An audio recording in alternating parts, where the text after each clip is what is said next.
Good morning and welcome back to Dad Talk today. I got an interesting conversation that I'm sure Brooks is going to love.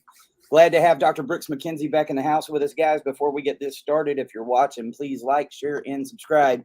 Multiple ways you can support this podcast: Cash App, Venmo down at the bottom, Patreon, Dad Talk Today, no spaces. We got memberships and super chats on YouTube. We got memberships and stars there on Facebook. Tomorrow night, I got a really important show I would like to ask the community to help us out with. We need to get this out there. There is 3 different families that are going to be coming on who lost family members at these custody exchange murders. As of right now, there has been no justice in these cases, and we've got some years of waiting time in between this. So it's about making sure that those stories stay out there and that we can give them a platform to speak about some of this grief. You know, the sad thing about this, Brooks, is it was Dr. Martin Luther King that said justice delayed is justice denied. In these cases where these dads are losing their lives, why are we waiting for this justice to be found?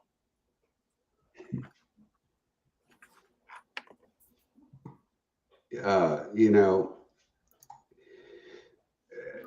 so 10 years ago, if I'd have listened to myself talk 10 years ago, I would have thought I was like one of those conspiracy people and all that. It doesn't go that deep and, you know, all that kind of stuff.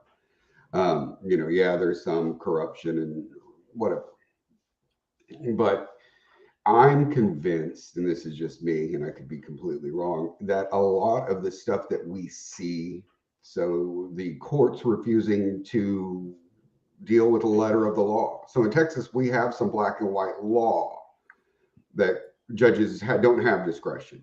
You know, whatever, whoever it applies to, they can, even our mental health counselors, you cannot do X, Y, and Z or you'll lose your license. And when they do X, Y, and Z, or the judges openly violate this or whatever it is, they don't address it. They don't enforce the law. They don't take any steps in you know, and we're talking about the you know, killing of parent, all kinds of stuff, killing of children. They don't jump on it. You know, one is the media is pretty much bought and paid for by the establishment so they can have access.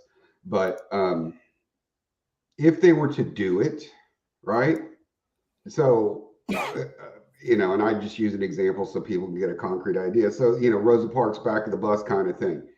Once one of these cases goes through and sets precedent, then there's going to be a flood, you know, and so that they don't do anything in a lot of these cases. They don't take actions, you know, enforcement of child custody and interference, you know, all kinds of things, because if they actually started doing what they were supposed to do, it would become so obvious that the system is so broken, but it would also open the door for so many more parents to start filing state, federal, local, whatever it is, and the floodgates would open. The floodgates would just literally open up, and you know, and it's we're seeing kind of the reverse in the Jeff Younger case, where the Supreme Court just completely dropped the ball on their opportunity to take a stand and say, okay, yeah, this isn't the way it's supposed to work. but even our Texas Supreme Court doesn't want to open the door to the family law fiasco that exists across our state and across this nation. Because when you do, you are now recognizing, yes, this is broken, this is not working, and the system's going to crumble. So everything that they do is to protect the system, which is their jobs and their friends' jobs and their, I don't, take law or judges, for example. And if you've ever watched divorce court, you kind of get this, but a judge can retire today and then tomorrow be a retired judge making, in Texas, that's over $100,000 a year for doing nothing. And then go privately rule over hearings for law firms. So it could be a bought and paid for judge working in private for law firms, and then come back, triple dipping. It's crazy what's going on. But if we were to start addressing these killings and everything else, it would be in the media, and then people would be going, "What the hell's going on? We need to do that." And they don't want eyes on. It's the people in this system who've experienced it will often tell friends and family what's actually happening, and most of them won't even believe it unless they've been in there watching it. They'll say, "No, that's not the way it works." I love the phrase, "They can't do that." Yeah, they can. They're not supposed to. Well, no, that's not the way the law is written. You don't know what you're talking about. And it's like, I haven't seen my kid in 3 years. What do you mean that's not? They can't do it. They've done it. Well, you must have done something, And so if they address these things, it brings it out into light, And evil doesn't like the light. They like that darkness. That it's just, yeah. Protecting the system is all that it's about. Absolutely, I'm right there with you. And I know yesterday we kind of got off on a tangent about this professional community. We talked about the attorneys, we talked about the judges, we talked about the medical field. But there is another side of that conversation, marriage counselors. What are your thoughts on the marriage counseling arm of this, Brooks? So for people who don't know, all right, so I'm not a licensed psychologist, right? I was a researcher. I went down a road having to do with research and knowledge and evidence. And, I wanted to know answers to questions. I didn't want to go out there and listen to, soccer moms or soccer dads tell me their kids have too many games and it makes their life chaos. Because my answer would be, quit doing 10 sports, idiot. But in Texas and a lot of other states, to get licensed, the bar is extremely low. It's kind of like being an attorney. You can throw a rock and hit 10,000 attorneys, and most of them don't even actually know the law. The bar is pretty low. But in counseling, to get licensed, all you need is a master's degree, right? And there is a massive difference between a master's and a PhD. One, it's about 4 years of graduate school, but it's a completely different program. But even with PhDs, there's a massive difference in fields, whether it's research based or not. But the bar is really low. So anybody that's licensed, it doesn't mean anything other than they took a test that, about 90% of the people who take the test pass, right? So it can't be that difficult because the law of averages say, it's just not. And so once you get licensed, you're on your own. There is no oversight. You do what you want. It's not like there's some commission or OSHA for psychologists or anything that go out there and make sure you're actually doing things that work. You can do anything you want, call it anything you want. And some people who are older may remember, I think it was the 80s, 90s, whatever. These people, these licensed counselors and stuff, and not all of them are idiots, but a lot of them are, came out with this thing called rebirthing, right? Eating peyote and sitting in sweat lodges and having a spiritual experience, and all of a sudden your life has changed. Yeah, well, okay, whatever. But this rebirthing thing they came out with is here it is. If you don't know what it is, you wrap somebody up in a comforter. You get about 3 or 4 people to lay on top of them and smother them and make them fight to crawl out of this burrito comforter you put over them, and it's supposed to simulate being born, rebirthing. And when you are reborn from this comforter with people laying on top of you, you have some psychic experience, right? Some magical experience, and all your problems start to go away because you were starting life anew as a newborn child at the age of 35, and all your problems are no. This is what it was, right? This is what it was. Not based on anything ever remotely related to science, and it became all the rage, right? And people started dying. Kids were being killed because counselors and their families were smothering them to the point that they suffocated and died trying to struggle out. Like they'd be struggling, and the counselor would be telling the family, "Oh yeah, they've gotten quiet because now they're finally finding peace." No, they're dead now. And it took numbers of cases of kids dying, of people dying, and all this other stuff for anybody to step in and say, "This is stupid, idiotic, and you're killing people," right?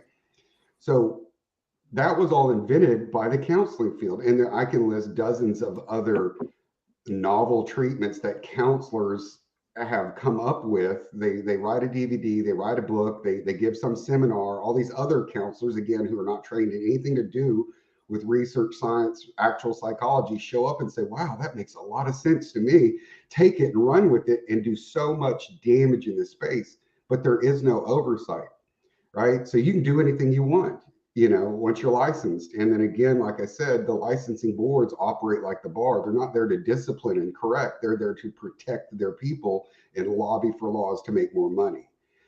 So when you go to marriage counseling, what does that mean? Because I'm really big on definition of a construct. So what does it mean? So if you say I'm tall, what does that mean? Is that over 6 foot? Is that over 6'5"? Define tall for me, because, to a 3-year-old, a tall is a 7-year-old kid. And so when you say marriage counseling, you've got all kinds of what does it mean? Because you don't know what it means to that person. There's a lot of marriage counselors that all they do is facilitate divorce. They are, there are, quote, Christian marriage counselors who, they aren't there to help your marriage. They're there to figure out how both of you can come to the conclusion that you need to be divorced. Well, that's anything but Christian. That is antithetical to the word of God and the structure of the family that God laid out. And so any counselor, I don't trust counselors ever, because I've met so many. I've trained probably, I'm guessing, about 5,000 of them in what I do as far as abused, neglected children and things like that.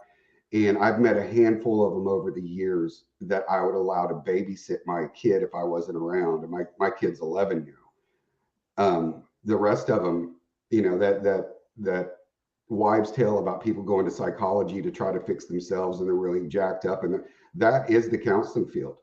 That is the counseling field. We've done studies while I was at TCU measuring their attachment, which is a construct we won't have to get into. And in the general population, about 60% of people are, healthy, and the other 40% are not. Well, with these counselors, it was inverted. It was upside down. You had about 30% who were even close to being healthy, and all the rest of them were screwed up. And so when you go to a counselor, you don't know what you're getting. You are getting their personal belief system, and if it doesn't coincide with yours, you're going to be rudely awakened. So anytime that I have someone ask me about marriage counseling or anything, my first question is are you a believer? And if they are, I tell them to go to their pastor. Go to their pastor and seek Bible-based counseling, because the funny thing is that all the research in psychology, I was a researcher long before I was a Christian. All the research in psychology to do with basically everything, but especially family and the children and all that, spouses, everything we know is healthiest and works the best is biblical. I mean, it goes hand in hand with it. So, find your pastor and get biblical counseling, because you're not going to get anything better unless you go to a crazy church where they do weird stuff and have drag shows. But seek biblically based counseling. And if you hear anything from a counselor that is antithetical to the Bible, leave immediately, get out of there, because they have an agenda. Because, again, there's no oversight and there's no nothing. And, I could get licensed tomorrow, set up shop, and there are counselors out there that are convinced, our kids are transgender at 70% of the time. So if you took your kid in there and you weren't in there, they would literally be trying to groom your child into saying they're transgender, and you'd Or that never the even man know is it. going to be abusive. He's going to be an adulteress. And Yeah, well, Rustin Wright commented on here about someone's case, and I know that the child custody evaluator in that case out of Travis County, has, if you search for her, I'm not going to name her out loud right now. She does name me in legal filings, so I find that to be nice. But she's got blogs and all this other stuff where she talks about her own personal trauma, and then she's done lectures and speeches and other presentations where she has stated all married women are abused and all husbands are abusers, whether they know it or not. Yet she does child custody evaluations. So she's a person who stated out loud that all men are abusers, and then she's appointed by the courts repeatedly to do child custody evaluations, right? And those statements alone are enough to get her licensed removed if the licensing board actually followed their own rules.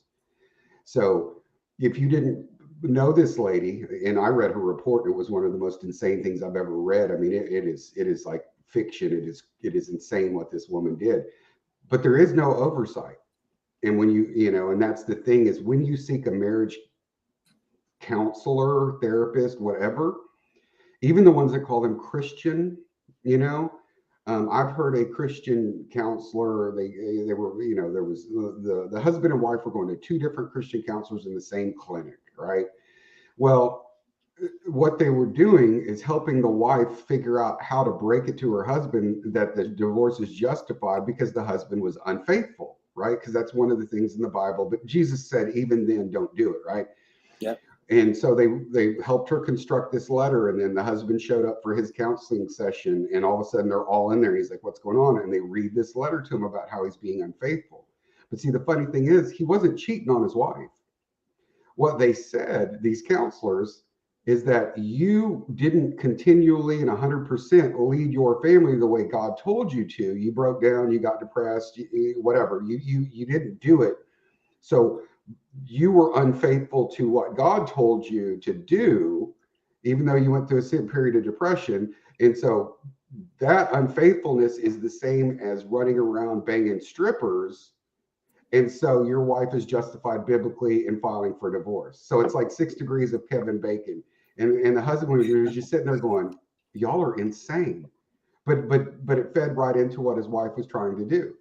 And it was like, there's nothing biblical about anything that you're saying. Oh no, we're Christians and you have to, and by that standard, no man has ever been faithful to his wife ever in the history of time. No man has ever been 100% anything. No woman's been. And so whatever they call themselves, never trust them.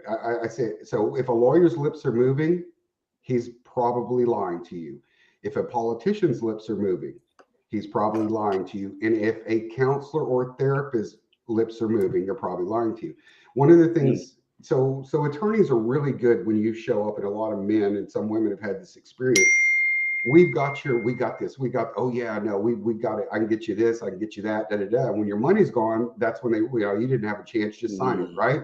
Right. So they actually have classes on how to manipulate their clients into, they literally have classes. They have them in law school, they have them in continuing ed, how to prey upon someone's psychology to get them to invest in you, basically. Therapists do the same thing. They will come in, and whether they're working with their kid or with you, they'll tell you everything you want to hear, and I've actually testified on some licensing hearings where the therapist should have lost their license, would tell a parent one thing and talk to them in a certain, well, this parent was recording it, and then they would go in court and say the exact opposite, and actually say, they had conversations with the parent they didn't have. And so there was perjury, aggravated, but there's all this stuff. But what they do is they manipulate you, because most therapists don't have the balls to stand up and tell you the truth, because they don't want to see your reaction. Because in reality, most of them are very timid, but they're manipulative, and and so, you know, if a therapist is talking to you, they're probably lying to you. There's a couple out there. If a therapist tells you something you don't want to hear and it makes you kind of feel gut punched, but it's, you know, somewhat true, that's somebody you might be able to trust. But most of them do not do that. They're the same as the attorneys, especially if they work in this space, Yeah. because this is how they make their living. And if they keep getting appointed by the courts, they'll make a lot of money. The crazy thing is when we go to these, you know, counselors and people, a lot of times we know what we need to be doing. We're just hoping they're going to say something different. That's just, but if you got somebody that's telling you what you need to hear versus what you want to hear, you know, you might be getting steered straight. But just talking about how easy and how crooked that field could be, Brooks, it brings me to a story. I won't mention the gentleman's name. Admitted to over 50 different affairs on his wife. One of those affairs was his wife's sister, who they later found out the child years later was his. Okay, they had a paternity test, but he owned a print shop. So he went and changed the paternity to say that he wasn't the dad, got caught, got in a lot of trouble. But right outside of that marriage where he had had all these adulteries, he became a Christian marriage counselor. Yeah. I So, mean, come on, man. so I told you off camera some of my backstory, which we don't need to go into in here. You But got saved. yeah. So there was a period of time where I did a lot of personal training when I was finishing up my undergrad degree back in San Marcos, when it was Southwest Texas State, long time ago. And in the gym I worked in, there was about 3 or 4, you know, a couple of the girls were, you know, they did fitness competitions, a couple of the guys did bodybuilding. I was yoked at the time. I looked like I was can't tell it now, but yeah, I was like a brick poop house. And then we had 4 or 5 trainers who were just obese. I mean, obese, massive. Couldn't the men's shirts wouldn't stay tucked in because their bellies were. I mean, and if people would come in and go, you know, people who didn't know, any personal trainer is good, but the ones that would come in who had done it before were looking to, they're like, no, I ain't no, okay, if that dude doesn't work out, how's he going to be able to tell me? He can tell me the mechanics, but he can't tell me. And I kind of liken it to like a program like Alcoholics Anonymous. One of the big things in AA is you need to get a sponsor right off the bat, but you need to get a sponsor who has long-term sobriety, is of the same sex, so you don't get in that weird sexual thing. But you can't get someone who doesn't have long-term sobriety and success, because they can't show you how to do it if they haven't done it. Right. And so when you get these therapists and counselors, you'll often find, if you're able to find, their lives are a wreck, an absolute effing wreck. All their relationships are a wreck, their marriages are a wreck, their relationship with their kids are a wreck. Their kids are a wreck because the way this therapist with all this knowledge has raised their kids, you know, it's just a hot dumpster fire. Yet this is, they make their money giving you this advice that, and a lot of times it's not rooted in anything. So we talked about some of the therapies like cognitive behavioral therapy, because it's one of the ones that was paid for, you know, right, yesterday. So a lot of therapists, when they're dealing with our kids especially, do stuff like play therapy. Well, play therapy was designed and found to be effective in very specific instances, but that's not the way it's used, right? If a therapist specializes in play therapy, they do play therapy with every kid. Well, it's not appropriate because we know it doesn't work. And actually, sometimes it's counter. It actually harms them. But cognitive behavioral therapy, right? That's the big one. Everybody's, oh, CBT, that's the effective one. Well, CBT doesn't work on kids. Their brains aren't fully formed. They don't have the ability to project forward and assess what's going to happen. That's part of cognitive behavioral therapy. You have to have an executive functioning that can look out and say, if I do this, this is going to happen. If I do this, it'll keep that from happening. You know, they don't have that ability because they're kids. In massive meta-analysis studies across multiple countries, you know, multiple studies have shown that cognitive behavioral therapy doesn't do anything for one group of kids. It actually damages kids with anxiety, and that's most kids that go to therapy are there for anxiety for various reasons, especially in divorce and custody. It's anxiety related, so it actually damages them. And then kids with depression, it shows some benefit, but no, the benefit is no more than if they were to have, a big brother, big sister, or a family member who would sit down and talk to them. The benefit's actually someone just talking to them. So it's not actually the therapy. So we know that CBT for kids does not work, yet almost every therapist uses this. So when we really look at therapy as a whole, it's a scam. Most of what they do means nothing. And most of what a lot of them do is their personal agenda, their personal bias. I mean, again, going back to the Jeff Younger case, he had two clinical psychologists in his thing, and they were supposed to supervise his visits. And if I misquote something, forgive me.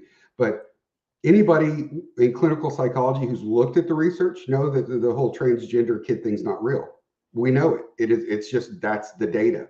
But these two clinical psychologists, and clinical psychology is kind of the top of the applied branch. So there's clinical psychologists way up here and the counselors way down here. So the clinical psychologists are supposed to be, and I have a master's in clinical, are supposed to be more scientific. So the science says it's not real, but two PhD clinical psychologists ignore all the science and won't let Jeff Younger see his kids during supervised visit unless his son is dressed as a girl and Jeff addresses them or addresses his son by the girl's name and uses female pronouns. So everything that these people who are supposed to be experts in the field do is completely antithetical to decades of research, and actually are doing a thing decades of research show harm kids. So they're actively involved in harming children because they have a personal agenda. Again, because there's no oversight, because once you get licensed, you can do whatever the hell you want. And unless you kill someone, you're not going to get in trouble. You can bang your clients, which is a huge ethical thing. You can bang your clients, snort cocaine off her ass, and you still won't lose your license because they'll say, well, she was age of consent, so it's okay. Well, that is the most unethical thing you can do. Well, it's not a big deal. And that's the system we have. Everybody has gotten so far to, yeah, what are you going to do? Because they've locked it up into this self-governance that you really can't do anything. And I talk about that civil rights stuff a lot, being a black man in 1930s Alabama. Everybody you're supposed to go to report the crimes against you are the people who are doing it, and they're just laughing at you, and they'll look at you and say, what are you going to do? I've seen judges look at parents and say, yeah, I violated your civil rights. What are you going to do about it? And laugh, and then tell them they'll never get anything ever heard in their favor. So good luck with that. Well, talking about that guy that would like to do that, off of the butt cheeks and whatever. I would think, being a marriage counselor somewhere where people are on the verge of breaking up with their spouses would probably be a good field to find somebody that would be easy to pick up. Let's just be honest with it. We see several of these guys that end up messing around with their clients. Oh, it's like being at the bar at 2:15, last call, shut down, lights come on. Yeah. And, all the ones that you wish you could have already left with somebody else. So you're looking around, that one's really hammered. Yeah. No, I mean, because you're dealing with vulnerable people. And if you go read their administrative codes and licensing codes and a bunch of other things, there's specific stuff. You cannot do this. If you do, you'll lose your license. But it happens all the time. They get reported and no one loses their license. And they just say, don't get caught doing that again. Quit it. I mean, it's pretty much it. And because we're going to go down some tangents. I mean, we've got so many jacked up things, right? So some states have, rolled out those laws and all this stuff. So, college students, it was a big thing, campus rape, men are getting girls drunk and raping them, right? So you're in the bar, she's hammered, you're hammered, y'all go home, do the dirty. She wakes up the next day, looks and says, oh my God, Brooks is fat. Why'd I do that? I must have been raped, and goes and reports rape, right? And then I go to jail for rape. But if I wake up and roll over and look at her and go, oh my God, she's a hog, she's ugly, she has a penis, whatever, and go report rape, she's not going to jail, right? So she's drunk, she can't consent. I'm drunk, but I can consent. And there's that dual standard. But when you're looking at psychologists and things like that, one of the reasons those protections are there is because you're typically not in therapy. You're not dealing with people who are in a good place, because if they were in a good place, they wouldn't be in your office. So they're easy to manipulate. They're easy to control. They're easy to prey upon. And all these laws and regulations were put there for a reason, but they're almost never followed.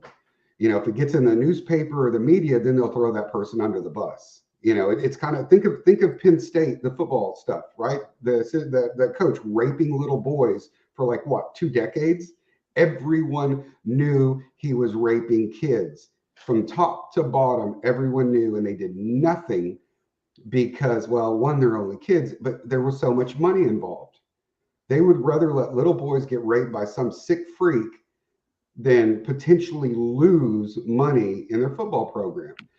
And so it's not just these areas, these areas across the board. You know, anything that runs like a corporation does this stuff. Our judiciary is a corporation. Our child protective services operates like a corporation. All of them have, anybody with a freaking lobby group is suspect, because if you're lobbying, there's a chance that you're getting money, and you want to keep that money coming in. You do not want to start, if you just think, if you started outing all the corrupt attorneys and judges tomorrow, say I had a magic wand, right? You know, a unicorn that I could squeeze and it'd eat butterflies and poop rainbows, and everything was changed tomorrow. Can you imagine what would happen if we started jailing these attorneys and these judges? The public, most of who don't know, because it's, you know, this facade of oh, we're judges and lawyers, it would just utterly crumble and the whole system would be gone. But all the money they would lose, the industry would be gone almost overnight. There would be screams for reform, people with pitchforks and torches, and it's over. So instead of doing that, they just say, no, it's great, it's great. And if it gets in the media, they'll toss one under the bus. But if it doesn't get in the media, we have judges sitting on the bench in Texas who were pulled over for doing drugs and driving, and still sitting on the bench. Every other profession I know, if you're a nurse, you're a teacher, you're a cop, you're a anything, and you get busted doing inhalants and driving, your license is gone. You're over. Your career's gone. But apparently judges have such a low bar for their behavior that you can do dope, drive a damn car, get arrested, and get nothing but a letter saying, hey, don't get caught doing that again. Absolutely. We got a comment in here from Rob Tiller. He said there are male-friendly couple counselors, but we are rare. Now, I will say, I have, and this is not a marriage counselor, though. I got to go talk to my counselor later on today. I make sure, like, all this stuff that's coming in, I have somebody to get it off my chest. But he is a men's rights guy. He knows this community, and he knows what we're fighting against. And sometimes just having somebody to say, blah, let me get it out, so that I can just go ahead and do my work. I do think there are some good ones on there, but it is very rare. And unfortunately, because of how rare it is, for many of these guys, it's like playing the lottery. Do you think you're going to win? If you win, it's nice. But if not, it's going to take your money. A lot of these guys could win a lot more money if they just didn't play in the first place. So with that being said, Brooks, like, I want to make sure, like, if there's these couples that are going through this and they feel like, hey, I need to talk to somebody on the outside, is there anybody you'd recommend for them to go to?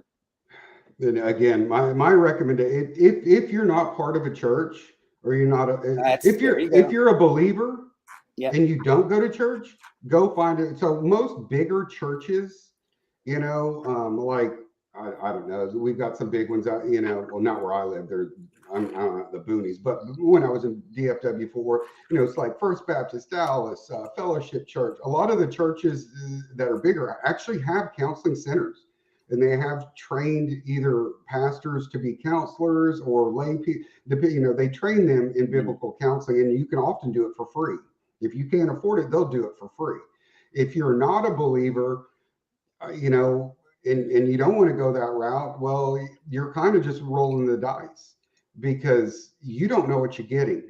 You know, you honestly have no clue, because what you're doing is you're trusting a person to walk you down a path they're supposed to be trained in, but in reality, they're not really trained in anything. So I mentioned I have a master's in clinical.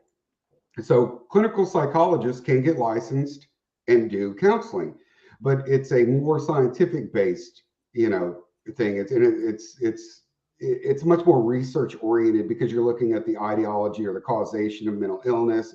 So a lot of clinical psychologists work for government organizations, veterans administrations, hospitals, things like that, where a counselor is not going to hold that position.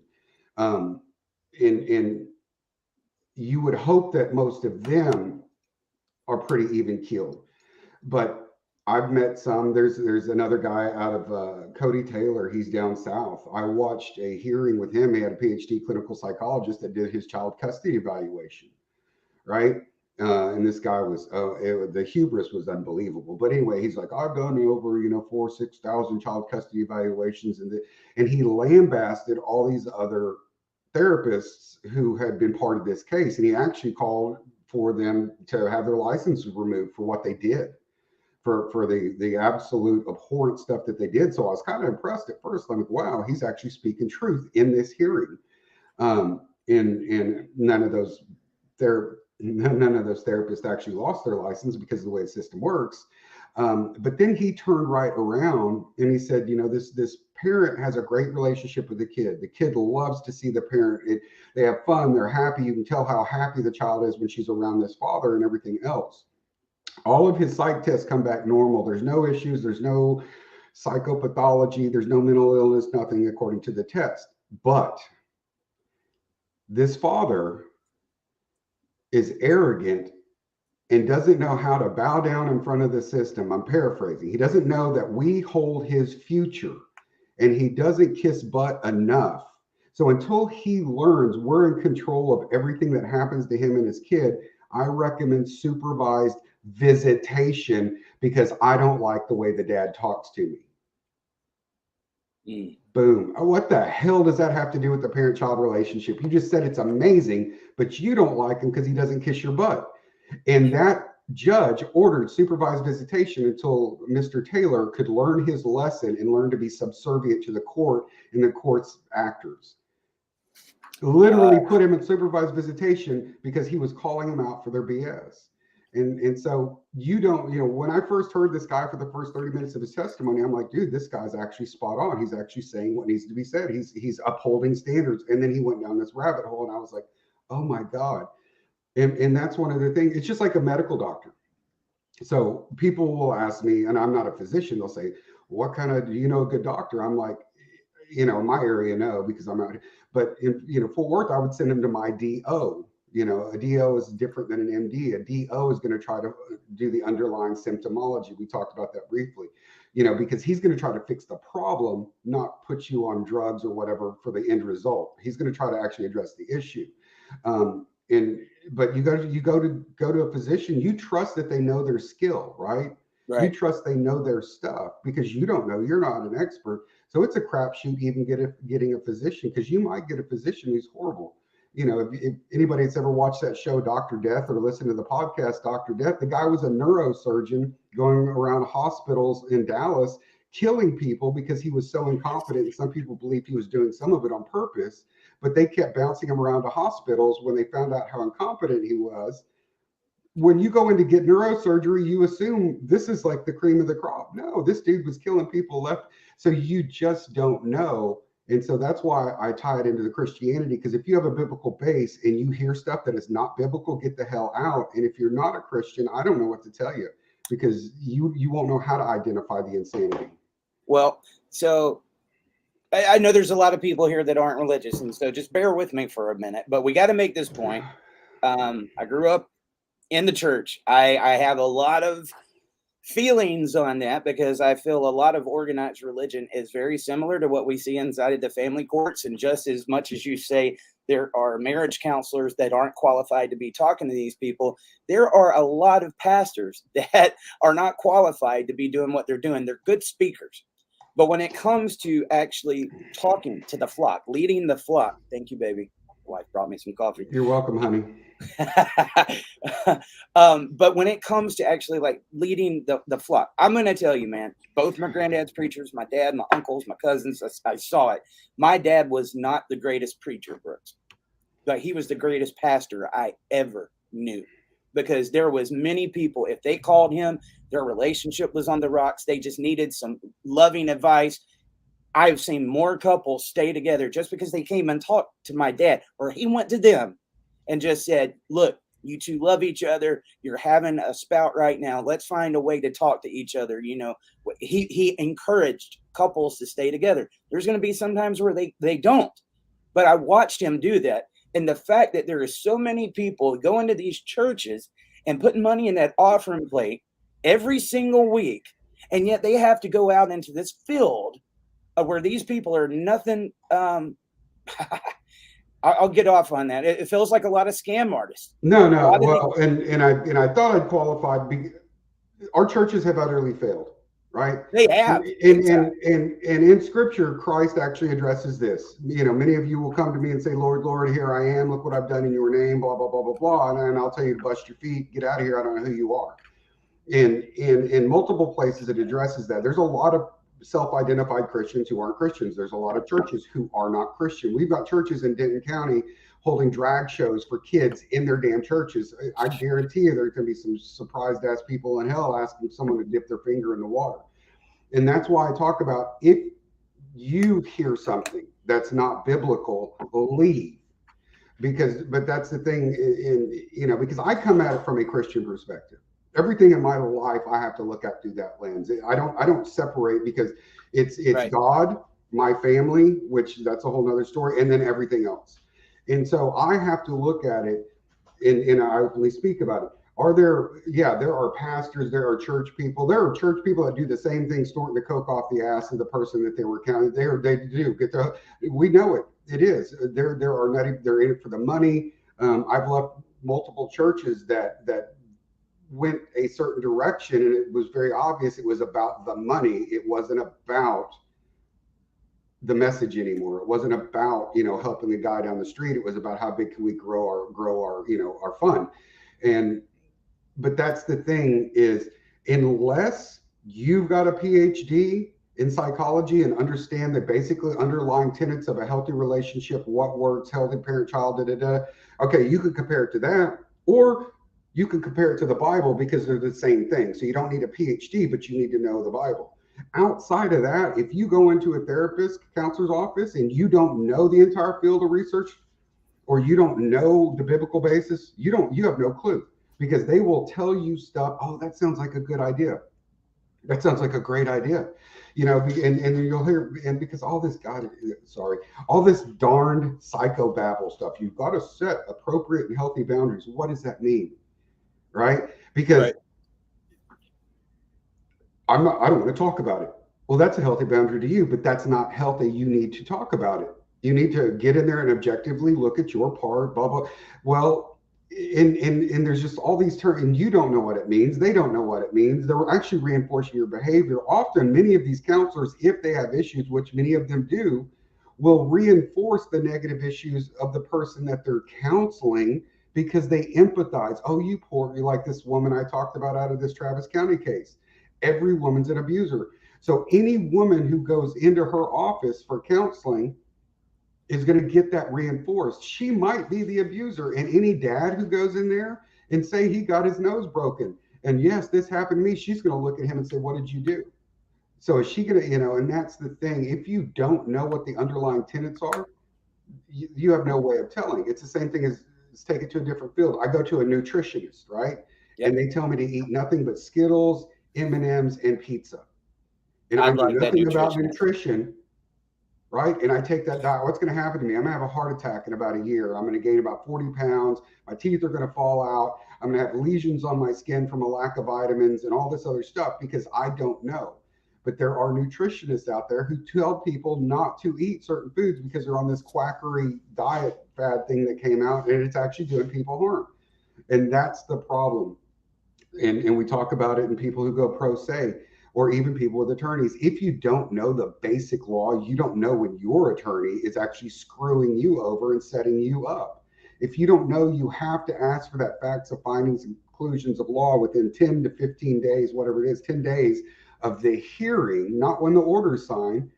Your 10 days will pass before that order is ever signed. And then your lawyer will say, well, it's too late. Well, why didn't you tell me? And that's the thing, is so many of these systems rely on our ignorance to manipulate us. Shoot, look at Coors Light commercials. If I drink Coors Light, 18-year-old hot babes are in bikinis are going to flock all over me, right? Everything in our society is about mental manipulation, and it doesn't take a break when you're dealing with the mental health community because they are doing the same thing, and many of them do it unaware. Some of them are very intentional, but many of them do it unaware because they're literally living out their own anger, hatred, damage in their clients.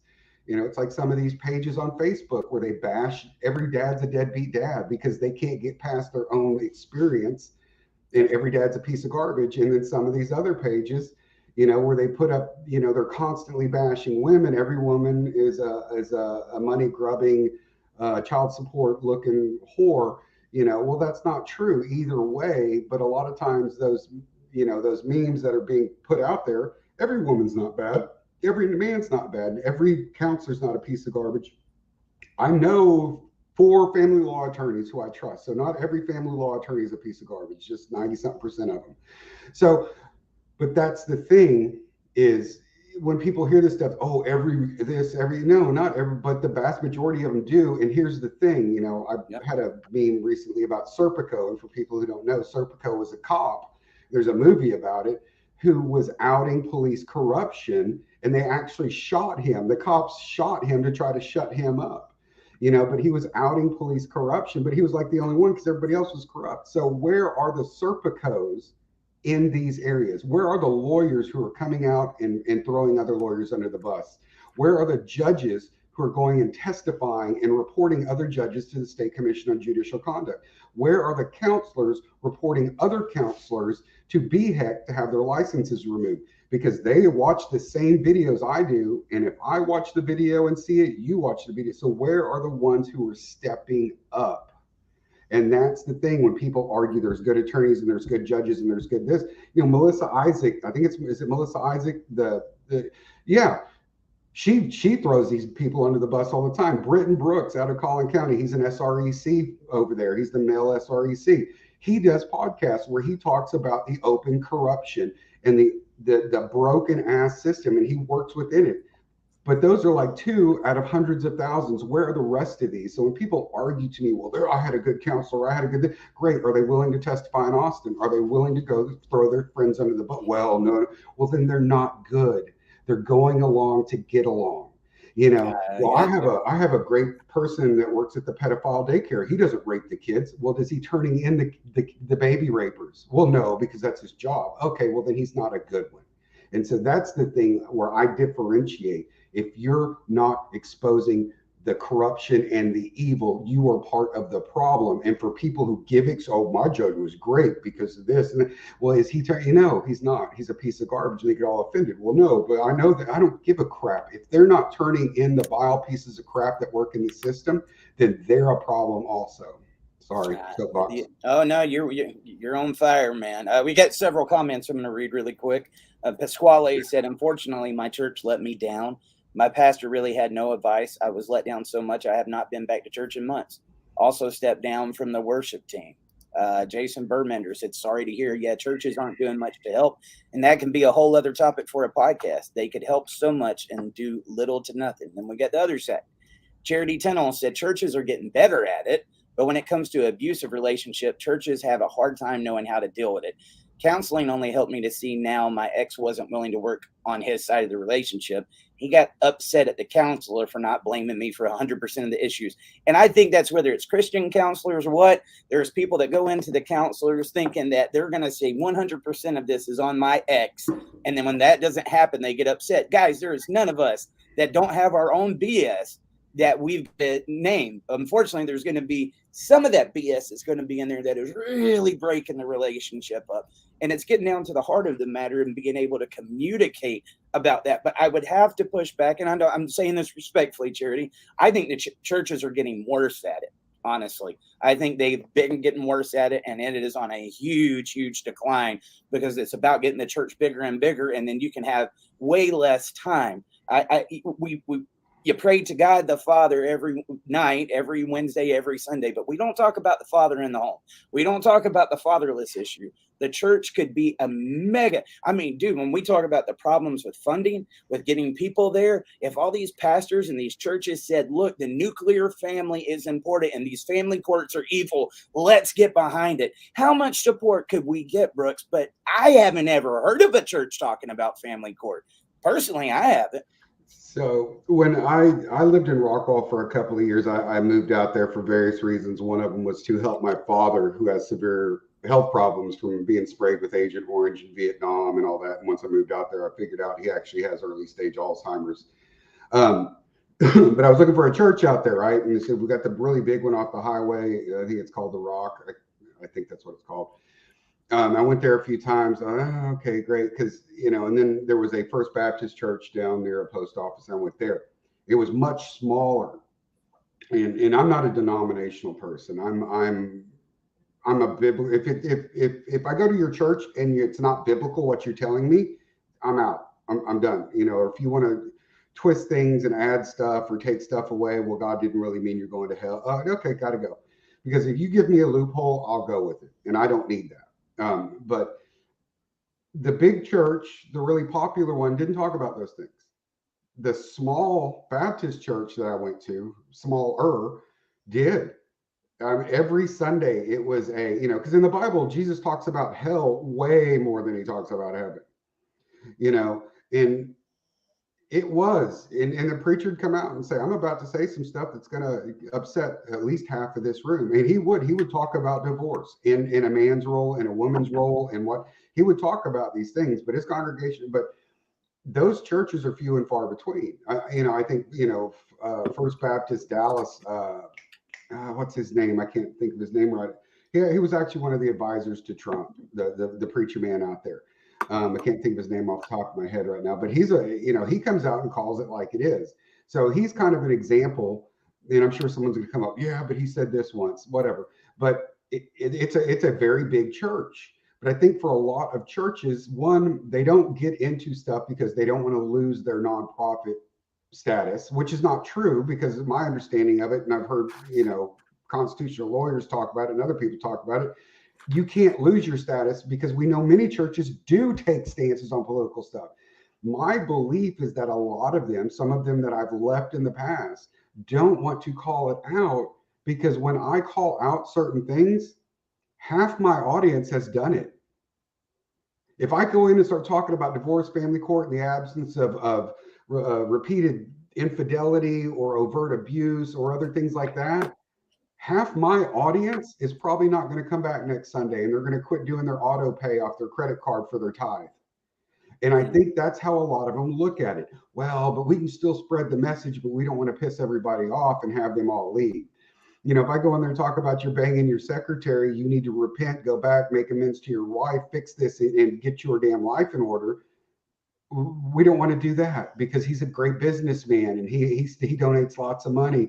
We have people sitting on elder boards and deacons and all this other stuff that do the exact same thing openly that the Bible says not to do, but we don't call them out because a lot of churches are run like a corporation, like a business. They're there to build a new youth center in the back. We can do more good with this youth center than we can holding our members accountable for their sin.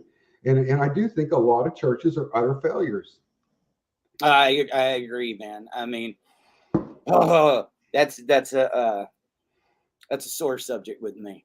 I remember working for one of them. It was a denomination. I won't mention their name. Volunteered, worked for them the whole weekend, and I had to get up and do a presentation one night in front of 20,000 people. They were making money hand over fist, but from setting up their stage, getting all this stuff off the truck, the thousands and thousands of shirts that they were going to sell over the weekend, my clothes was ruined.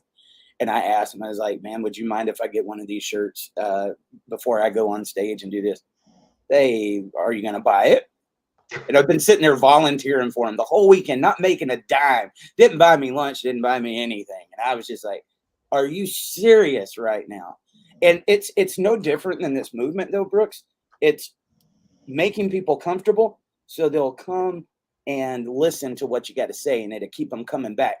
Now, when we talk about this movement, when people say, what is it that we need to do to organize and really get change? Well, you start talking about the organizing, you start talking about the voting, the showing up, doing this, talking to your legislators, the money aspect, people leave. And it's the things that need to be said, guys, are not going to be popular. Okay. And this is something that needs to be talked about. And the churches, like I said, could play a major, major role. Oh, if we just had some of the churches behind us, we could fight these lobbyists. I'm telling you, dude. I mean, they are so big, they're so organized, and it goes with what is supposed to be in that book, but they are afraid to touch it because you're going to offend somebody. They're not going to feel comfortable, and they're not going to come back next week. Why do they call it organized religion? It is because it is so organized. They rarely step outside of this is your routine. This is what we're going to do. I take it back to Jesus, man. He walked the streets with the sick and the hungry and washed their feet and prayed for them. How many people do you see out there on the streets in some of these broke down neighborhoods? Like when we was down in Arlington, Texas, where a father got shot. I didn't see any of the churches there. I didn't see any of the media there. I didn't see anybody. Where are they? Where are they? Are we supposed to? Are you scared? I feel like many of them are cowards. They don't want to get their hands dirty. And unfortunately, that's, like I said, that's all the way around, man. It's just all the way around. And if you're one of these parents that is going through these battles, now here we're talking about there's marriage counselors. A lot of times they're not for you, and they're actually going to promote the divorce. Well, so now we are going through the divorce. We go through the attorneys. What's your chances of getting a good attorney that's going to have your back? Very little. He's going to act like he does until he's got all your money, and then he's going to let you know you've been fugabooted. All right. Then what's your chances of getting this good judge? If you need to retry this case, there's many of these guys saying I'm doomed for failure before I even get started. And that's sad, because if somebody said that, Brooks, and many times they're right, but that doesn't mean you don't try, you don't get involved, and you don't fight. And you know what, churches, you might run some people off by talking about this, but I guarantee you would gain a lot more. When they talk about not getting involved in political stuff, I've been at several of the political conferences where the pastors were actually set up and doing media and interviewing the legislators saying, why aren't you talking about this? Why aren't you talking about this? It didn't go against them. But anyway, that's just how I feel about it, man. I know we kind of went off the rail from marriage counselors to talking about the churches, but that is another place that if our people could depend on them, they wouldn't have to go over here. You know, we should have somewhere to go. And talking about the comfortability and stuff like that, is it such a stretch to take one of your guys that's a part of your flock that comes and they're a part of your church and just say, man, I'm a listening ear. Let me give you a hug. Because a lot of these guys are getting beat up. They lost their families. They don't have any money. There's many of them that are on the verge of suicide. That just a simple, God loves you. I love you. You are important. You do matter. Do you need to talk? I'm here anytime. And not just say it because it's the popular thing to say, but say it because you mean it and because you actually want to help somebody. That could help change the world. But maybe I'm ignorant. Yeah, well, and I think part of it is, so long before I got into this space, I used to basically lobby, but I wasn't paid for DFPS and CPS, the Department of Family Protective Services, Child Protective Services. I would meet with them all the time, trying to get them to change what they do for foster and post-adopt children and kids in their care, because it's such an atrocious nightmare. And again, they were simply about money. They didn't care. But part of what I was doing, because we had a long spate, and it's probably still a thing, is that churches would get on this, one of their missions would be provide foster families or to adopt children. So they'd call on their congregations to feel, is your heart led and moved? Is God telling you to adopt a child and all this stuff, right? And what many people do not realize is when you adopt a child or foster a child who has gone through moderate to severe abuse, neglect, deprivation, whatever, that child has damage to its brain. Their behaviors are damaged, their emotions are damaged. And it's not like adopting a puppy where all you got to do is give it food, water, and it'll get better, right? And a lot of these families who got into this space of fostering, adopting, whatever, it destroyed their marriage because the child had such severe behavior and emotional problems. Nobody knew how to deal with it, right? Well, that's what I used to do. I'm an expert in. And so I would literally go to churches and say, hey, you guys have a huge adoption and foster ministry. But I also know you've got 10 families in your congregation who are about to get divorced because that child has brought so much disruption into the home, and the dad's now saying, you wanted the kid and this is just, and it's caused this. It wasn't the beautiful thing you set him up to be. All that's actually predicted because you people didn't research any of this. You just, run out and let's do all this. So I have solutions for you to show these parents what to do for these kids to get rid of that stuff, to give the kid a chance at a normal life and possibly save their marriage. And out of probably over 20 something churches I went to over the years, I had one church take me up on it. And for a lot of them, I was offering to do it for free. This is what I used to do as a business. And I was just like, I will show you for free. And if this family comes back and tells you, then you can make this part of your ministry, because it's not going to stop. It's going to keep happening if you keep convincing these people who are not prepared and don't know anything about the damaged child to adopt these children. And it was that thing. Well, no, we're fine. We'll pray about it. They'll be fine. And it's like, idiot. If I'm hungry and I've got hot dogs in the refrigerator and I pray for God to get rid of my hunger, but I don't get off my ass and go get a hot dog, I'm going to starve to death. And a lot of them take this thing, but right behind, they're building this $3 million rec center at their church to get people to come, but they won't spend $1,500 to save a family. And it's like, and so I think for a lot of them, when it comes to this family court and all these other issues, they honestly have no clue. They don't, and when people walk up and say, hey, we're here to talk to the pastor. My wife filed for divorce. She says I'm a piece of garbage, wants to destroy our marriage and our family. What can we do? The pastor usually looks like a scared cat that just got out of the water, and they're just looking around to try to find a place to go and get out of there. They don't know how to handle it because the church has never really been handling this on a large scale. We've gotten so far away from that grassroots boots on the ground thing. And so they'll just, they don't know what to say, because the response is, okay, well, let's sit down. Come with me right now. Let's go sit down. Let's figure this out, set up some times. And it's kind of like, oh crap, what did I just get into? Well, let me refer you to somebody. And it's just, and that's kind of our thing, is our society in general has just normalized the destruction of the family and children to the point to where it's, oh, that's so sad. When I go speak and I talk about Jeff Younger's kids, sometimes there's a lot of people in the conservative Republican Party who hadn't even heard of it. They haven't, okay, we haven't heard of it. And then they hear of it and go, oh, that's so sad.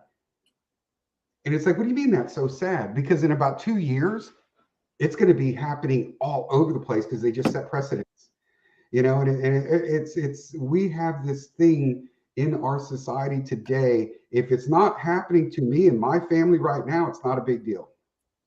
It'll never happen to me. And then when it happens to you, all your friends and family are going to pull away. And it's, and again, and I know a lot of people on here probably aren't Christian, from a spiritual standpoint, the enemy is alive and well and has been executing his plan perfectly across our society to get us to a place where it's like, how the hell did we get here? This is exactly the roadmap that we were told he would take. And every single person that can change it from a legislative or whatever standpoint has basically acquiesced and said, this is the new normal. Absolutely. Paul here on YouTube, this is an interesting one. We'll get back to the marriage counselors. He said, I had a counselor one time giving me bubbles and say, whenever you're upset, to just blow bubbles. Really? All right. So would you recommend that, Brooks, for our guys when they're depressed and they're in this place to blow some bubbles? Yeah, like I said, there is no oversight. You take a written paper test You answer some questions and you're let loose on the world as an expert. There is so much crazy stuff out there. It's like and no offense, because I'm sure some people post this garbage, the crystals and write your stuff down on a piece of paper and burn it up and it will leave. No, it won't. It may make you feel like you've done something, but going for a 30-minute walk will actually make you feel better than that. And there's actually reasons for that, but there is so much nutty garbage out there, But how common is that, Brooks, for somebody to tell these guys to do that? No, they will. So journaling is another one, right?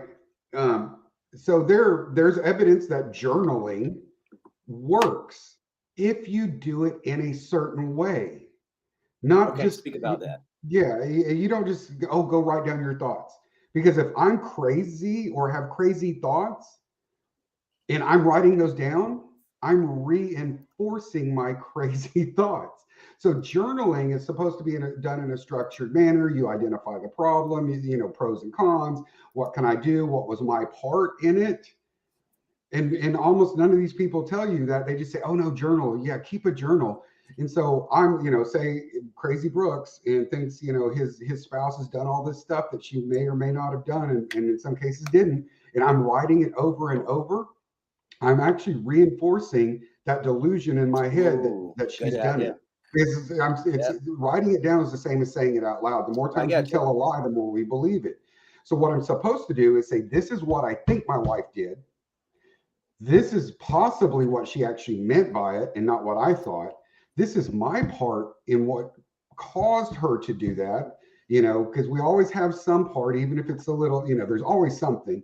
I have to identify my part and then what I could have done wrong. That's how you're supposed to do it. So I'm not identifying her faults. I'm identifying my faults, how I reacted, how I caused it, whatever it was, because I can't fix her. I can only fix me. So the journaling is meant to help me fix me. It's not for me to write down what a bitch she is and everything that she's done. And almost every therapist you go to will leave all that part out because they don't even know it. So they'll just tell you to journal because they've heard it to journal. And now Crazy Brooks is writing all this stuff down. So in 3 or 4 months, I'm convinced my wife is going to kill me in my sleep. So I better kill her first. You know what I'm saying? Because I've reinforced this delusion so much. And so even the most basic crap that they're supposed to say to do, most of them don't even know how to do it. Dude, that was good. That was good. I've never heard anybody say that, Brooks, but it makes so much sense when you talk about that. That's why I wanted to hear, because I know I'm not a professional, but because we are on here and we're talking about this, people ask, what can I do? Well, I don't want to tell them to go to the family courts. There's been many times. Keep a journal. And there was cases where I believe that was amazing. John Mass case where he got killed. Had he not kept those journals, those kids would have never heard their dad's side of the story. And we might not have either. We've used those journals to know what was going on when. He made timelines, made the whole kit and caboodle. And there's been times on this place, we've both said it. We try not to talk about our personal stories as much because we don't want people to think we're doing this just about us. We care about everybody, right? But there is times where it does kind of poke you a little bit and you're like, man, I want to say something. And I've got in the mirror before and just said, I'm going to talk to myself. I'm going to get it out. And it has helped me just to be able to talk. But talking about reinforcing, what if it was something that you had a misunderstanding and you're reinforcing that delusion of something that didn't happen? That starts making us look a lot about the problem that we're talking about. Mm-hmm. I appreciate that, man. Guys, that was good. Do you remember the old Saturday Night Live skit? What was it?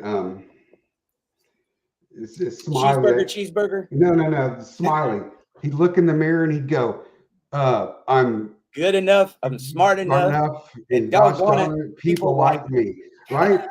And that was a skit based off of the basic tenets of what most therapists do, because there is an underlying thing, the daily affirmation but it's mostly misused. But that's the whole thing is, you know, I'm not a piece of garbage. I'm okay. I'm worth getting out of bed. I'm worth brushing my teeth. Some people like, you know, because, you know, there's a time and place, you know, so there is a reason. But even Saturday Night Live mocked all the goofy crap because, you know, therapists, oh my gosh. But a lot of these things, you know, is when I'm constantly looking out, you know, and so I'll tie this back again to like the 12-step programs like AA. If you know anybody who's an alcoholic or an addict who's gotten sober, they didn't do it by talking about all the people that screwed them over. They did it by going and saying, let's dig all my garbage out of that place I've locked it up, find my part in it, go make amends. And actually, the funny thing is, 12-step programs are biblically based. Fine, because you're repenting, you're making amends and fixing it to the best of your ability and trying not to do it again, and then have a conscious contact with God. And so, if you do not do that process, you will not get sober. That's just the black and white of it. And nothing in that process says I go out and look for other people to blame, even if people have done horrible stuff to me. And that's the thing is, I can only fix what's here. And when you go to therapy, there is almost, I'm going to say, less than 5% of therapists who know how to lead you down a road to fix what's inside you. One, because they've never been trained to do it. And two, they've never done it themselves. So they can't show you. They will almost always go and try to help you figure out the problems that other people are putting on you. So it's an external thing. Remember that self-efficacy and self-esteem we talked about. So they're trying to help, you know, how to deal with your abuser and the controlling narcissist and all. And most of them don't even actually know what those terms mean. It's so sad. You know, this is what you need to do. Set up boundaries. Setting up boundaries doesn't have anything to do with cleaning up your mess. It has to do with basically putting it off on the other person, because maybe you're the one who are crossing the boundary, and they don't address that. Because again, if you look at it from a business model, if you come into my office and I tell Eric, you're effed up, this isn't about her, this is about you. We're going to fix your side of the street, and you don't worry about hers, because you're not coming back. You're going to say, F you, Brooks, and you're going to go to another counselor and say, yeah, I can help you deal with that crazy bitch. And that's what's going to happen. And most of these counselors don't even know the basic underlying tenets of why therapy works when it actually does work. And so they can't even teach it to you. Again, it's a very unregulated, loosey-goosey BS field for the most part. Not all of them, for the people who said, oh, but for the most part, yeah. You know, and if you disagree with me, again, get your rock star therapist and have them come on a show and educate me and show me where I'm wrong. Because one, I'm saying you're not going to be able to find the person with the cojones to do that. And two, when they Google my name, they're going to say, no, I don't think I want any part of that. Because in reality, they don't know. And most of them know they don't know. Oh, yeah, dude. I mean, and that's for addicts. One of the biggest hurdles that you have to get through before you can even get to sobriety is denial. We make excuses and compromises for everything. I'm a former addict. Got through that over a decade ago. I know you've dealt with that too, Brooks. There's a lot of those people that are dealing, you know, substance abuse counselors and stuff. They don't really understand what's going on up here. They're just trying to find out, why was that person wanting to use? I mean, why are they using? But not trying to really get down to the crux of the problem. Some of the ones I've related to the most is people that have been there. They've done that. And the more that you can admit your own BS, I think that's very strong. I will never look at you and say, my ex she just did all of it. I had no part in it. Anybody that comes up to me and says, I did no wrong in the relationship, it was all them. I don't believe that for 1 second, because we all got faults, man. And if you really want to become a better person, it's easy. I mean, actually, I think once you get used to calling your own self out and having that accountability, it becomes a lot easier, because you just want to become a better person. And so that one person that reinforces those thoughts that you got, you're going to keep going to them. You're going to keep paying money, because they are giving you what you want. We got to start finding people that tell us what we need to hear and not what we want to hear. Yeah. And one of the sad things about the family court space, so we'll say this is hypothetical. So hypothetically, My spouse wants to get divorced. It's all my fault. I'm a horrible, terrible monster, blah, blah, blah, blah, blah.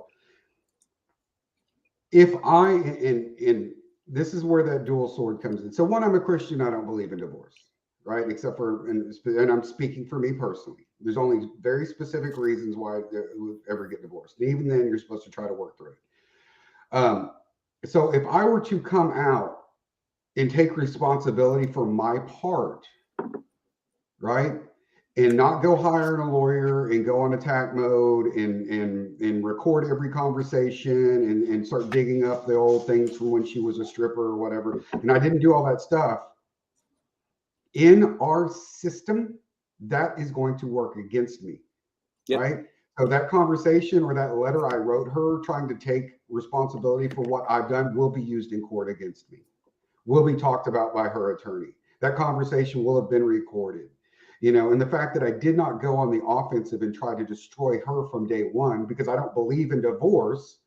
I'm trying to save my marriage because I do not go nuclear from day one. Now that's going to work against me because now you see what I'm saying? So this system, if I do everything that I am supposed to do to create or preserve a healthy relationship, save a marriage, whatever, works against me in family court, you will never get credit for it. It will always put you behind the 8 ball. And so that's one of the massive quandaries for people who have a similar belief system to mine, or doing it just for their kids or whatever it is. That is one of the huge catch-22s. If I try to save my marriage, I am going to put myself at a massive disadvantage in the family court if it comes to that. Also, why don't we ever hear the family courts, when the attorneys and the judges are talking, look at the other side and say, can you tell me some of the good qualities that your ex possesses? Tell me some of the things that they do with their child that is good, that shows how he can love the child, how he can care for the child. Was he a hard worker? Did he take care of you? Obviously, you had your arguments and stuff, but why did you fall in love with him? And where did that start falling apart? Could you just for a second, before we get into the trash? How about the simple question of y'all were married for a decade. When did he become a child abuser? And if it happened years ago, well then why were you living in a home and subjecting your child to an abuser? I mean, and that would just shut it down. But again, that's not what the system's for. It's not about truth or anything else. So again, I've testified as an expert witness in custody cases since 2013 when I left TCU, when I stopped working at Texas Christian University. And so I've seen many, many cases. I've done much court watching. I've been, in a lot of courts. Judges will order, drug testing, psych evals, co-parenting classes, anger management. They'll give drug classes to someone who doesn't drink or use drugs. They'll give anger management classes to no one who's ever shown to be, dangerous. They will order this whole slew of classes that, of course, you have to pay for, and there's a cottage industry around, right? And there's only 1 or 2 places that do it, so they make a fortune off these courts. They'll order all these. Like when I had to go take a psych eval in my case, right? And I went down there and I sat at the table. They didn't know who I was. It's always great to be me when the people don't know who I am. So I sat down with a PhD on the other side, and she's starting to explain it to me. So my first questions were, are we going to do the MMPI, the PAI, and she just stopped and looked at me. And I said, they didn't tell you who I am, did they? And she's like, no. So I just dropped my credentials real quick, and she went, oh. And she just handed me all the paperwork and left. Right. Well, one, all these tests that I did had nothing to do with anything that was happening in my court case. 2, they're supposed to be administered by a PhD, and so basically it was an absolute worthless thing that cost me, a couple $1,000s to go fill out paperwork. They didn't administer anything. And I left a note, and it said comments, and I wrote on here that none of these tests are applicable to the question at hand, and you're merely doing it for billing. And I handed it back to them. And so they can order all of this stuff that in the most cases is absolutely meaningless, but it generates income within that system, right? I mean, it literally does. People can make hundreds of thousands of dollars doing nothing but these tests. And you, like I said, they just handed them to me. So they didn't really do anything. But I've never once not once seen a judge order family counseling, save your marriage counseling. I've seen them order individual counseling because of a parent is targeted and they want to try to prove that you're crazy. But I've never seen them say, you know what, you two jackholes are going to go spend the next 3 months in marriage counseling to save your marriage. And after 3-4 months, you come back in and then we'll address your divorce and move on. Because a lot of people, if they had 3 or 4 months of cool down time, and that was one of the laws here in Texas. There was a bill last legislative session, I believe, to add a 6-month waiting period to divorce. Because in 6 months, it's been shown that most people will back off of that and say, you know what, it's not that bad. We can work this out. But they killed the Texas Family Law Foundation, killed that bill because it would have killed their income. And so I've never seen a judge order counseling, because we also know from research that if you go through a divorce and then don't get divorced, those marriages are actually stronger and report higher happiness than people who've been continuously married and never filed for a divorce, because they've actually worked through a program. It's stronger. They're more invested in it, and it's a stronger union. But not once have I ever seen a judge order that, because it's antithetical to what their job is. It's antithetical to the money involved, but they have the power to order it. I requested it specifically in my case, and the judge said, I can't do that. I can't. And I said, yes, you can. And you absolutely know you can. Well, I'm not going to. And you're going to get divorced and you're going to like it. And the more you fight it, the more I'm going to teach you that you don't have the power to fight it. And I'm said, so basically, because I don't believe in destroying my family, I'm somehow a bad person. Yes. And I was labeled confrontational, non-compliant, oppositional, angry, because I didn't believe in destroying my family. I was a monster. And so the way the system is set up is that any individual, male or woman, if you do what's right, whether you're talking about just basic research or biblically to save your marriage, it will be used against you in court, because you're not endorsing the corruption of the system and damaging your children and destroying your family. Well, so was there anything good about you inside of your family court case that they brought up about your parenting or about you as a husband? So in the courthouse that my court case was in, I had been testifying as an expert witness for 7 years prior. So half the judges in that courthouse knew who I was because I had testified in their court case, in their courts. They had attended trainings while I worked at TCU, and I had been on a stage training them. They knew who I was. So when we first went in there, I got 2 brand new judges, and 2 of them that I'm going to set on metaphorically on fire next Monday when I speak in Tarrant County. That's my whole purpose going out there, is to destroy their careers politically. And I'm devoting myself to having these people removed from the bench and utterly making them such pariahs that nobody in the Republican Party will ever want to be associated with them. Are you going to say any of the good things about them when you're there? Oh, I've got video of them. I've got all kinds of wonderful things of them. This is going to be and actually one of them is a member of the group I'm speaking at.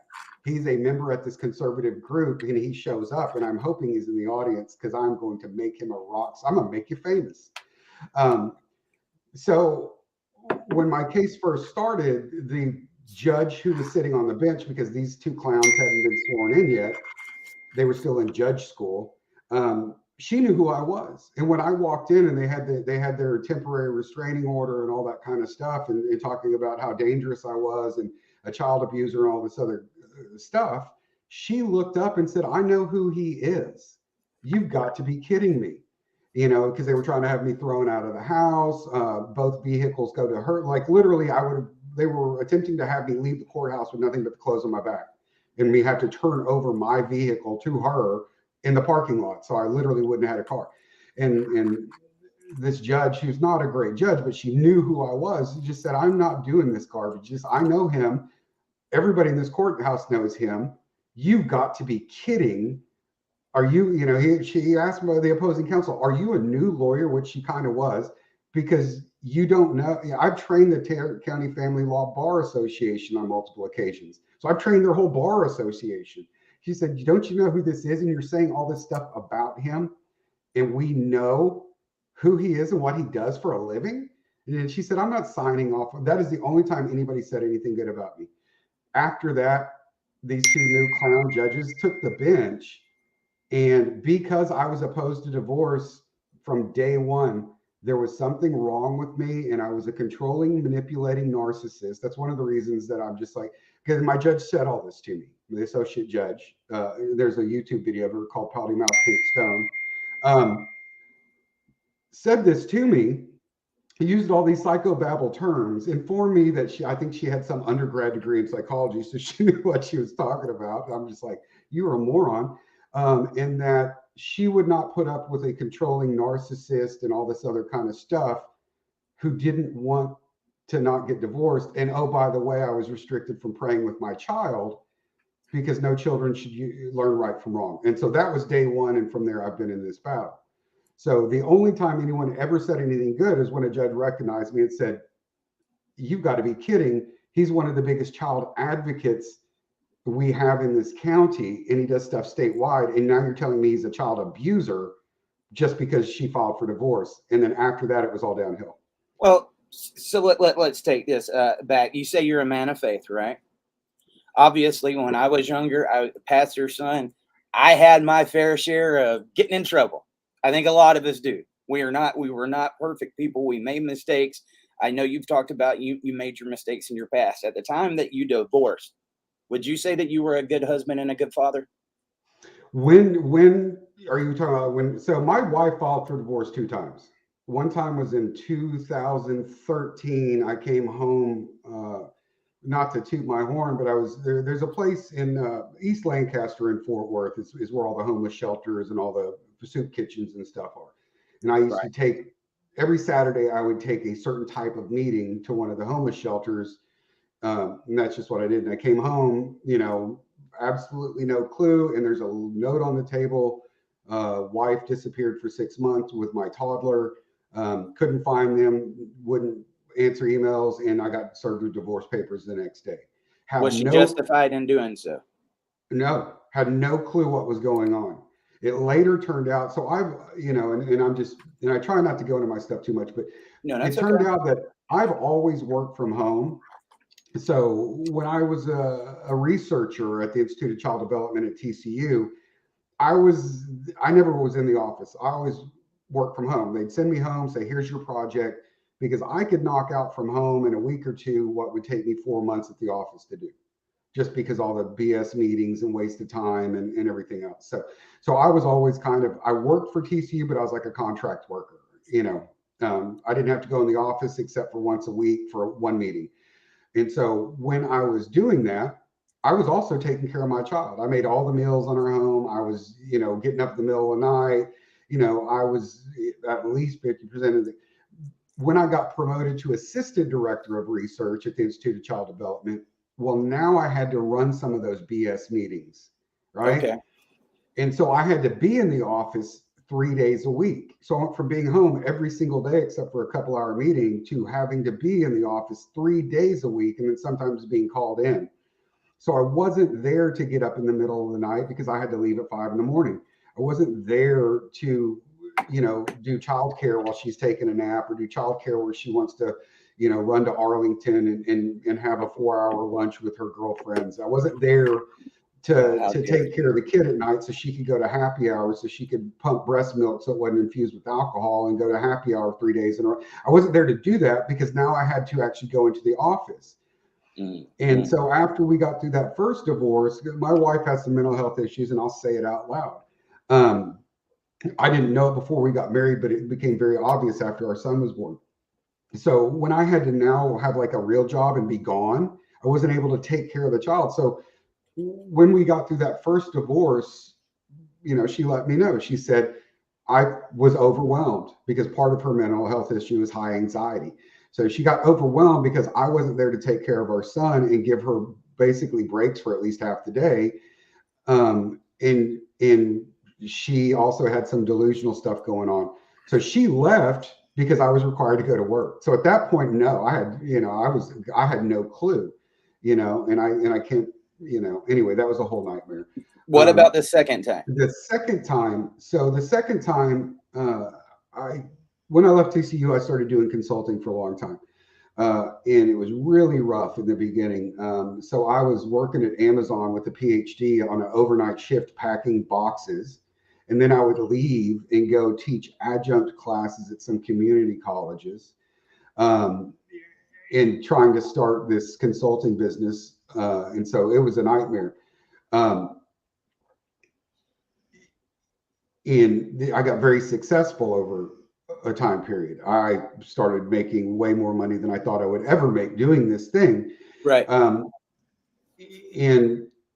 everything that I did for the most part was with nonprofits all over the state of Texas. And nonprofits that deal with kids get almost all of their money from DFPS, Department of Family Protective Services, through grants, right? Yep. Well, in 2016, when Texas lost the foster care lawsuit, the class action lawsuit, which we're still under, Texas pulled all their money for any kind of interventions, trainings. They basically turtled up and pulled all the money from these nonprofits and said, we're not going to fund anything while this lawsuit's going on. Here's a couple things we're going to do. Well, now all these nonprofits couldn't afford to pay me what I'd been doing for them all over the state for years. Yeah. And while this lawsuit was going, so basically there was a period of about a year. Well, okay, the money's going to come out next month, and so we were living off of savings and stuff. And then it became obvious that this wasn't going to happen. Texas basically had just abandoned all the foster kids and post-adopt children. And to this date, we're still in that place where we're not really providing any kind of intervention for them. We're just letting, it's worse now than before we lost the lawsuit. But it kind of killed my business because I had a niche market. So I was applying for jobs, but I'm overqualified to work at Walmart. And people will say, well, lie about your education. Okay. When I show my job history for the past 2 decades, and it's all university professors and assistant directors of research, it's kind of hard to lie when they say, how are you a professor with a bachelor's degree? So anyway, so I was in this really bad space. So I was doing part-time stuff in crummy jobs, and I started getting depressed because I was not able. On the upside, we did Dave Ramsey while I was making all this money, and I paid off over $300,000 in debt. We were completely debt free except for some of my student loans. So we weren't in a bad spot, but it was getting tight. Yeah. And because of the mental health stuff that my wife has, she can sometimes go down these paths. And that's why I detest therapists, because many therapists have led her down that path to actually worse mental health. Okay. I got very depressed. I quit working out. I was just on the computer all day, job hunting. I was out doing, I was, manual labor, whatever I could do to get money. Well, because of some issues with the way the mental health stuff affects my wife, she started pulling back. And I'm like, and not to put blame, but my wife has repeatedly admitted she wanted to be a mother and be married. She never wanted to be a wife. Okay. So she wanted to be married, stay home, not work, and have a baby. But she didn't give a crap about being a partner in a relationship. She just wanted to be taken care of, be married, and have a wife. She wanted to be the one that sees you at night, you go to bed, and that's pretty much it. And she's very honest about it. Once she got what she wanted, she was very open. So I couldn't do it I was basically having a mental breakdown, and then she said, she had a parent die and leave her, not a huge amount of cash, but a pretty substantial amount of money. So she's like, okay, I'm done. Wrote me a note, again, disappeared when I wasn't there, had me served with papers, and basically said, I'm going to take this money. I want you to pay off all the bills. I'm going to go buy a house for me and our son. I'm going to divorce you. When you get all of our bills paid off, we can get remarried. And so I had a part in it. I got depressed and I wasn't on top of it, because when I don't stay on top of it in my marriage, she breaks down and leaves, because she's left 6 times during our marriage with our child with no warning whatsoever, because she has this belief system, but she's also very good at this show. Mm-hmm. So people don't know the stuff going on in her head. And so, everybody that knows her that doesn't know me, I'm a rapist, I'm an abuser, I'm a scary, violent guy who's threatened to kill, and I'm all those things. But everybody who knows both of us, she's cut out of our lives because they say, yeah, that's, and so, and so all this stuff that I've talked about, I've lived it in my own relationship. And so did I have a part? Absolutely. I got depressed and I went into a place where I needed help, but I couldn't get it because I was depressed because I hadn't been able to take care of my family the way I'm used to. And I was stressed, but I was the only one carrying that burden. And so that was her, I'm going to divorce you in a couple of years. We'll get remarried. Well, let me ask you real quick though. You said she talks about you being a rapist, an abuser, all these things. Yeah, we all have our part in this, right? Yeah. But it sounds like, yeah, you might have got depressed, but you were working these jobs, you was job hunting, you had a lot on your shoulders, like a lot of men do. But at the end of the day, it did sound like you was still trying to be the husband that you could be. Maybe you wasn't putting in as much at it at that point. It had hit, kind of a dead end. But you were still there. You were wanting it. I was pretty worn out. You was worn out. We all get that way. But y'all love your kids. You was wanting to be there, but rapist, abuser, and stuff. What were they basing those allegations off of? Was it the current husband and father that you were being? Or did we go back to middle school, high school? No. So when I talk about personality disorder, so my wife is an undiagnosed borderline. She's been diagnosed with multiple things, bipolar being one of them, but she's not bipolar. She's an undiagnosed borderline. And some of the symptomology of a borderline is the delusional thought process. They also have something called dissociation. And what dissociation is a lot of borderlines will report not being, like they're not in their own body, like they're watching it, like they're saying things or doing things. And it's almost like they're watching TV, like they're not really doing it. It's just happening.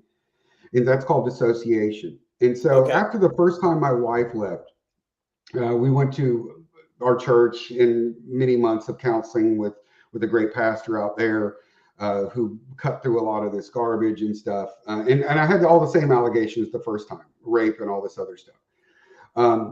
And so when someone with a personality disorder, so sometimes they are manipulating and they're just straight up lying because they know how to work people. Think of a stripper trying to get the $100 out of your pocket. They're going to say and do anything they can to get it, right? They're going to make you think they're going to do all kinds of stuff to you later at 3 a.m. and then at 2:45 they're gone. So that's part of it. But people with real personality disorders believe a lot of what they say. So when we went through the first divorce, and I still have no idea why she came and finally went to counseling and stuff like that. I couldn't tell you. I have no idea. It was just straight up a God thing. I don't know. But he eventually asked her to define these terms because she would use them all the time. He raped me, he raped me, he raped me. And so my wife, this is my wife's definition for rape, was I'm also a sex addict. I'm a sex addict. I'm a pervert and a sex addict. A lot of men are. And so one of the things we went through is the libido for men and women, right? Yep. How they're different. The pastor actually even pulled out some of the books. It's like sex for 7 days. Anyway, and the reason sex is biblical, but also he pulled out research studies that show that a healthy marriage, research-wise, not biblically, the average amount of times you have sex in a healthy marriage is 3.5 times a week. That's a healthy, normal marriage. I need that research to give to my wife. And we were having sex about once every 5 or 6 months. Ooh. And so she would say that I don't need it. I've got what I want, my son, my wine, my Facebook. I don't need, and she's also taking psych meds, which kill her libido. But because I wanted sex more than once every 4 or 5 months, I was a pervert and a sex addict. So that was her definition, number one. Number two, I was a rapist. And so he asked her, what do you mean by that? Has he ever held you down? Have you ever told him no? Has he ever forced you? No. But I get tired of hearing him ask for sex. So I give it to him to get him to shut up. And because I don't want to do it, but I'm doing it to get him to shut up, I feel like I've been raped. And he looked at her and he said, that's not rape. Don't ever use that word again. And she's like, but I feel like I was raped, so it's rape. And remember when we talked about people with personality disorders, it's not facts, it's what they feel like that makes the truth. So because she felt she was raped because she had to give it up because I was complaining so much after 4 months, now I'm a rapist. Well, how many young guys is this happening to in college right now? They go to a There's party and then they have relations with a woman, and she was completely consensual. The next day, she's like, I can't believe I did that. I now mean, you you're a guys put rapist. 2 and 2 together, but Yeah. that is where the cancel culture has came, Well, man. but even in my stuff, so one of the things I've always been is I'm controlling. So we went through Dave Ramsey, right? After the first Yeah. divorce, we went to Dave Ramsey. I paid off $350,000 in debt in a little under 2 years, right? And then started taking care of student loans and all. So we're killing it. But part of Dave Ramsey is you sit down with your spouse and you all agree on spending limits for certain things, and you have the envelope system and all this. You hold each other accountable because you've agreed to pay off your debt, so you're not in debt forever. Right. And so, the other part was how controlling and overbearing I was, right? Well, when that comes out in questioning with multiple pastors, we went through multiple pastors, is that I wouldn't let her go blow money like crazy, that we did everything on cash or debit card. We didn't use credit card.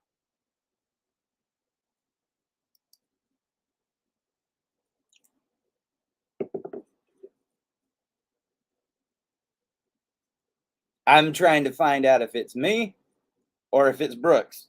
Can you guys still hear me? Or did I lose my freaking internet again? Can you guys hear me? I hate it when this happens. Okay, so I am still going. All right. I'm going to wait for Brooks to unfreeze, and then we'll bring him back on here. Hopefully, yeah, as Dwayne said, once for Eric is good. We're talking about, some important things, and that should be oh, his power just went off. He just texted me. All right, Brooks, let me know when you're back in there. Guys, here's the thing, like in the nuclear family, in a marriage, both sides got to be carrying the bricks to build that home. Unfortunately, many times it seems like it's just one side. Well, when you're in one of these relationships where they're taking the building blocks of a relationship, which is intimacy, go 6 months without having sex with your spouse and see how close you guys are. It might be that topic that's not talked about enough, but it is the glue around the home. There's going to be times, even as a man, I know a lot of men are going to find this hard to believe, there's going to be times that you might not want to have sex, especially as you get older. Your testosterone's getting lower, but we still want to make sure that we're helping fulfill our partner's desires. We are doing this together, right? So sometimes there's going to be compromise. Well, a lot of times I think, especially early on, that compromise comes from I got to sleep with him, and maybe I don't want to. That guy at work that's giving me all those compliments just seems so much more attractive right now.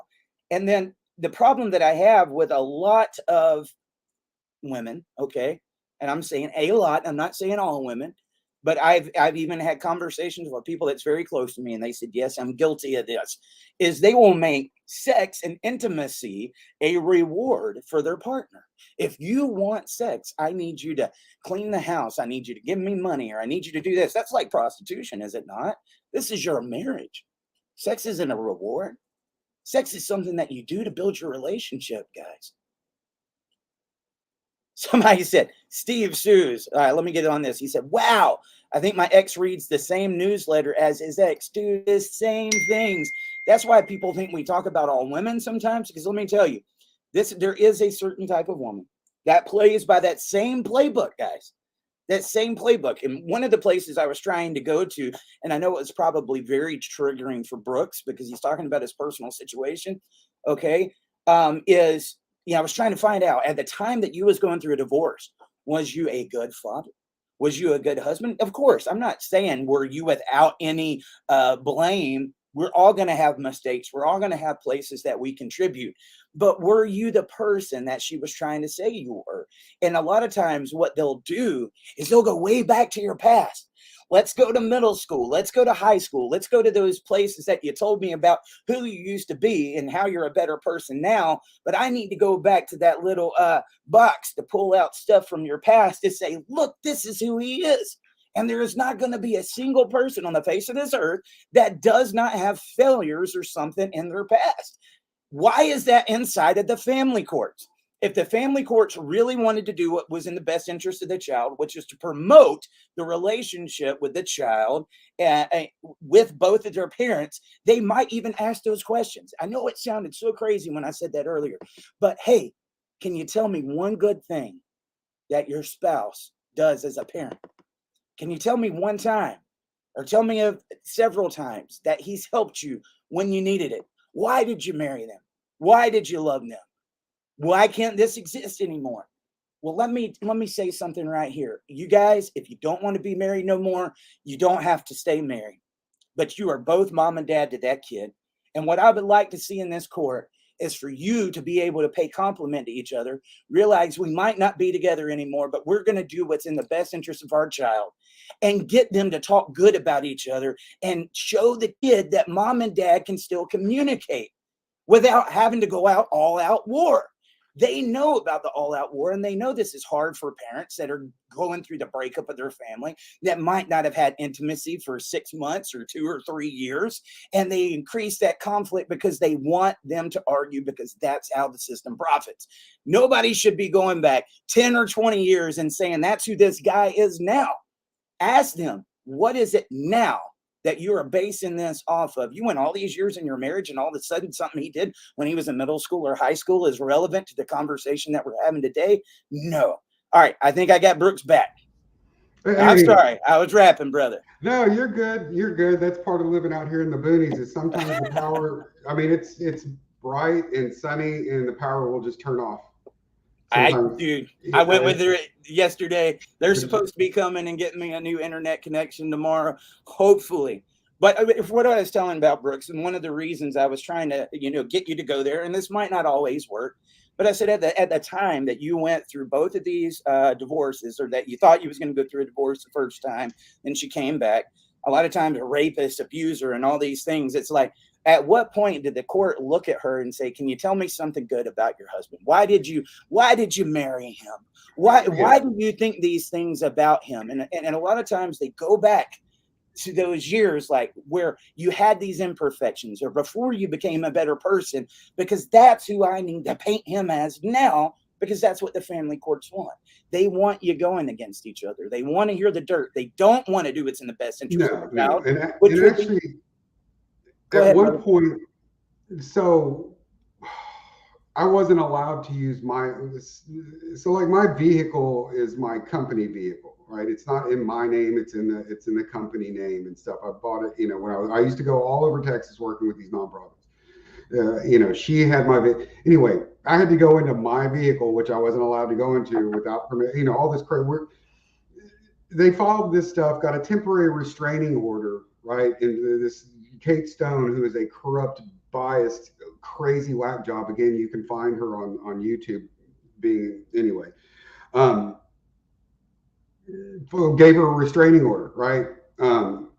But my wife, who has a restraining order because she's afraid I'm going to kill her and my son, continued to live with me for 2.5 more months. Didn't move out, right? Stayed in my house and didn't anyway. But when I went in my vehicle, there's all these books: Walking on Eggshells, Living with a Borderline, A Sociopath and Psychopath, how to, and her attorney had literally given her these books. So attorneys also have CLEs, continuing legal education classes, on how to use mental health in family law. So her attorney is feeding her this stuff. So feeding into that delusional system that, he's a psychopath, he's a sociopath, he's a borderline, right. Giving her books. And I bring these books out and I'm like, baby, this is my area of expertise, and so everybody in the system, nobody in the system, unless you get like a Judge Judy Scheinlin. I mean, if you haven't seen the clips where she just lambasts family court, she was the head of family courts in New York City. She will tell you how corrupt and incompetent they are.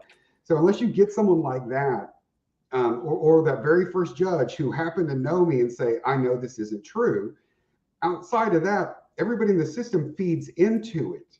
They feed the delusional, because I talked about, my wife's definition of rape is giving it up when you don't feel like it. Well, that's rape. My wife's definition of controlling was me asking her not to drink and drive, because if she got a DWI, she would lose her teaching license. And she wouldn't, this is before our son was born, and after our son was born, honestly. And her response was, I'm going to drink and drive unless you just want to take me to happy hour and pick me up. And so that's ended up what I had to do, because otherwise she was going to. So that's controlling, that's rape. And so when you looked at all these definitions, they were insane. But at no point did the court want to hear any of that. All the court wanted to focus on was that I'm opposed to divorce. I want to save my marriage for the benefit of my child. They don't want to hear that. And so every therapist, every counselor, there was 5 therapists that my son had to go to, and I didn't have any input, nor did I even know he was seeing them. Although the court order said I had to be informed, I only found out when I would see my son and he'd talk about Miss So-and-so, who's that? And he would tell me.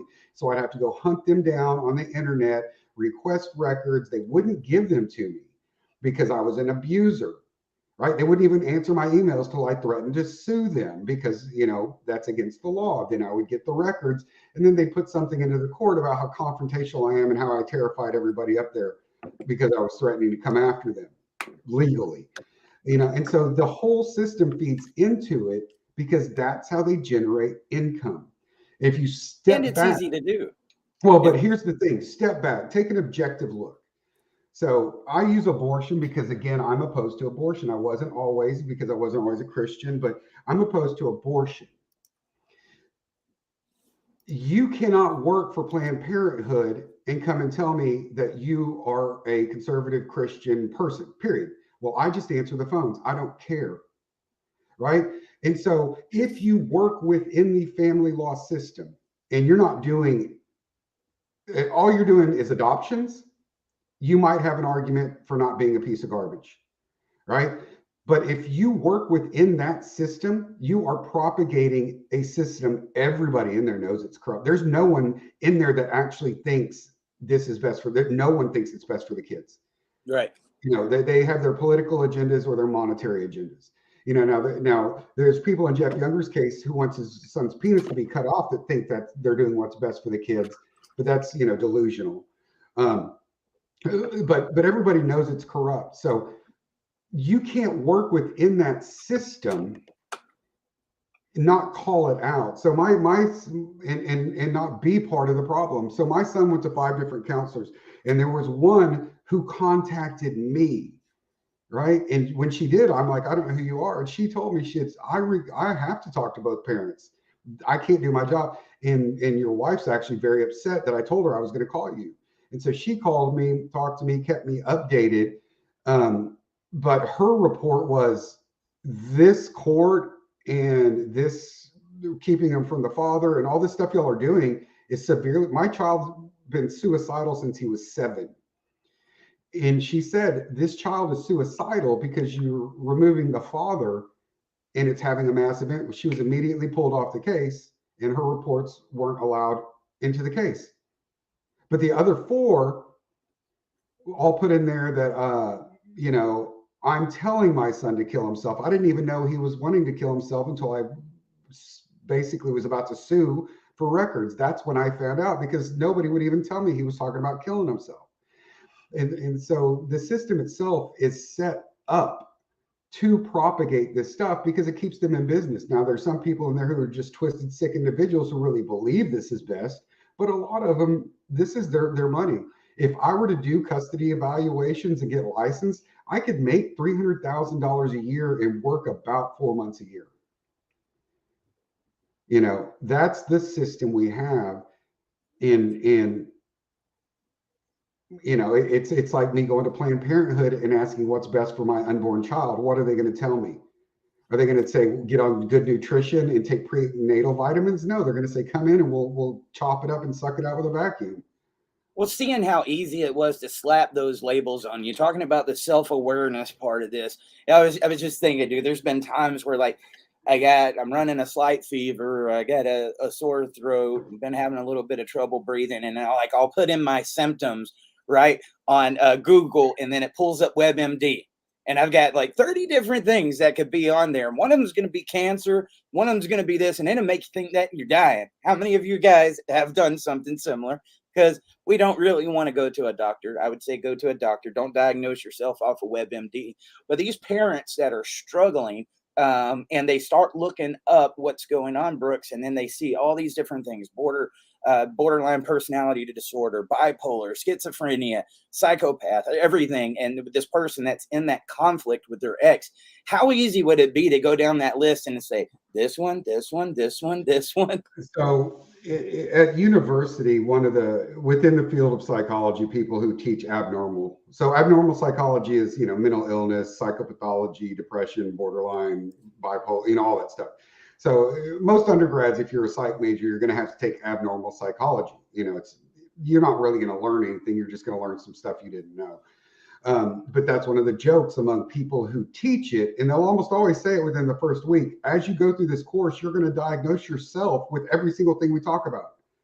And you're going to be wrong because you don't know what those terms actually mean, or those things mean. And it's so, even when you're teaching it in a neutral environment at a university, you will have dozens of kids come up and say, I think I've got, this, I think I have that. And it's like, no, baby, you don't have that.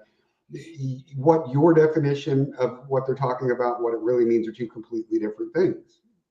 So when I work with families who have at-risk children, I have to be very specific, and that's why you have to meet with them in person in their home and teach them the things, because if I talk to you online about it like this, it'd be way easier. But when I say, you need to give your kid multiple hugs, lots of affection, all this, you might hear that as once a week a hug and once a week a high five. And what I mean is you're hugging your kid 5 or 6 times a day, and you're telling them good job every hour, give them high five, fist bump, blow it up, call somebody, throw it over your shoulder, good job. That's our secret handshake. And you're doing all this stuff. That's what I mean. But what you're hearing is you see what I'm saying? Yeah. And so when people look at these definitions and stuff, their definition of distorts reality or whatever it says in there is completely different from what the definition is in context to that diagnosis. Completely off subject, but are you saying that kids do better when they have that physical contact, that handshake, and that physical camaraderie with their parents? Absolutely. So for the women who get manis and petties, right? Every woman knows how to paint her fingernails and her toenails. They do not go to have the paint put on their fingernails and toenails. They go for the hand rubs and the foot massage, the interaction, the human contact. They go to have someone massage their hands and their feet and all that kind of stuff and exfoliate and do all. They go for that touch. Touch is an amazing thing. Kangaroo care. So when kids were born premature, before they used to take them and put them in the NICU, and they had a very high mortality rate, right? A lot of them would die.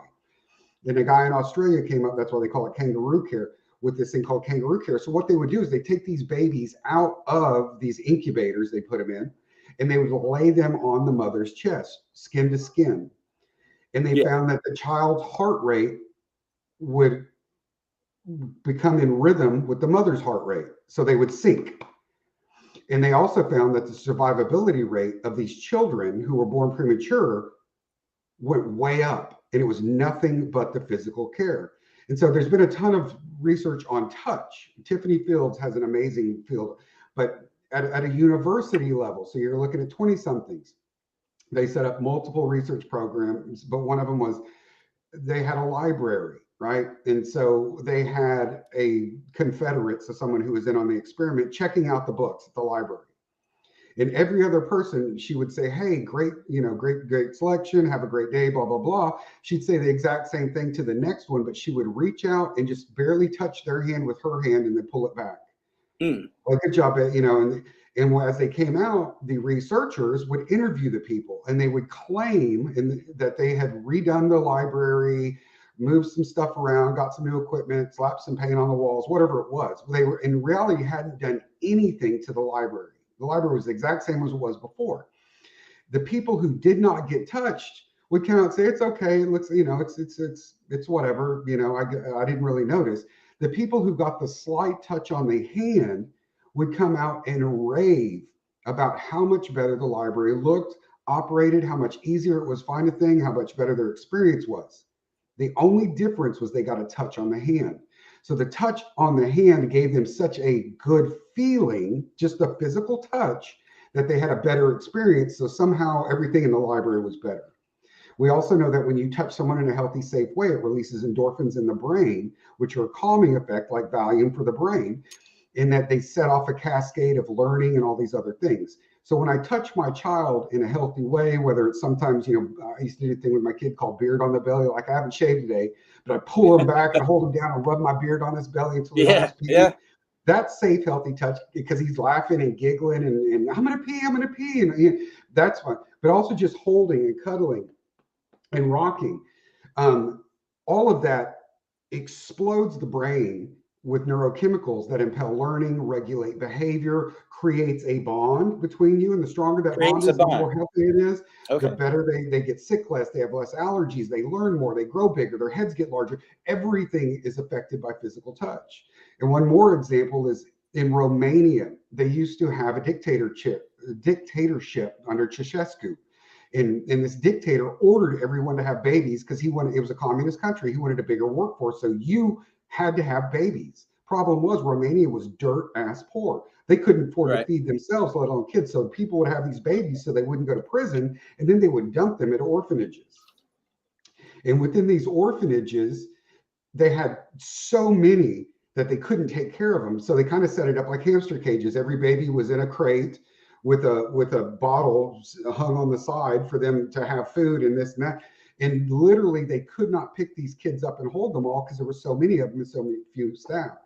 The mortality rate at these Romanian orphanages was almost 40% of these babies would die from not being held. They would just shut down and die because they weren't getting picked up and held. And so we know without a doubt the importance of safe, healthy touch. If you have a child that's having a hard time and not listening to you, if you just reach out and put your hand on their shoulder and say, hey, buddy, the hand on the shoulder kicks off a chemical release in their brain that allows them to focus. And then you use very few words, you correct the action, good job, high five, boom, boom, boom. And now, and it sets off this explosion in the brain that impels healthy development across all domains. So touch is massive. And for those of us who did not have that healthy touch as a child, we don't think about it. So we have to be very intentional on doing it.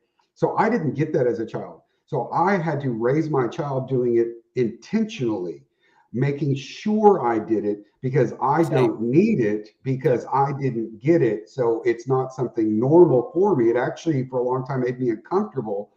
But I had to make myself do it because I knew this is what was required for my child to have a healthy childhood, which I didn't have. And well, now look where we're at now. But it programs their brain in a very specific way. And so, no, the touch is massive. Everybody should be hugging their kids 5 or 6 times a day, sitting down. My kid is 11. I haven't seen him in a couple of years because of the courts. But if I see him, for all I have to do is hold out my hand, he'll immediately come up, grab my hand. Because he's so used to me touching him and holding his hands and all those kind of things. And a lot of men, he's a boy, he's big. No, you're wrong. That's machismo bullshit. And you didn't have it as a kid, so you think there's something wrong with it. But I've got the research that shows you're effing wrong. So you need to learn to do it and suck it up. And that's the thing is a lot of this boys don't know they do because we know what it does to their brain. It explodes it and makes it amazing. Where if you don't have it, it shuts it down in certain areas. Well, I told you I was going to go a little off subject with this, and that there was a reason why I was asking you that. And I hate to keep going back to your personal thing, but you tell me there was parts and times where you didn't have 6 months. We might have intimacy one time in 6 months. If that physical touch is important between a parent and their child, which is a different kind of physical touch, hugging, rubbing your beard on their tummy, and just finding that bond. It made that bond. Is that not the same for husband and wife? All right, so we're going to have a little neurochemistry lesson. All right, so biblically, the Bible is very specific on this. A husband and wife do not keep themselves from each other for any period of time, except for by agreement and for prayer and supplication. So basically, y'all are fasting from sex to, do a worship thing. And there's a reason for that. And again, remember, I was a researcher way before I was a Christian. When we look at the research on sex, and some of it we get from these things called prairie voles and some of it. But so when when a woman gives birth, right, and she nurses the first time, a lot of women report actually almost getting high from nursing, because when they express milk and the baby latches on and starts nursing, it creates an explosion of what's called oxytocin in their brain. Oxytocin, and for a lot of women, this is the biggest oxytocin release they've ever had, and that's why they feel high. So for the first few days, they'll actually get whoa. And part of that, people believe, is to get them to do it more often because it's best for the baby. But oxytocin is a bonding hormone.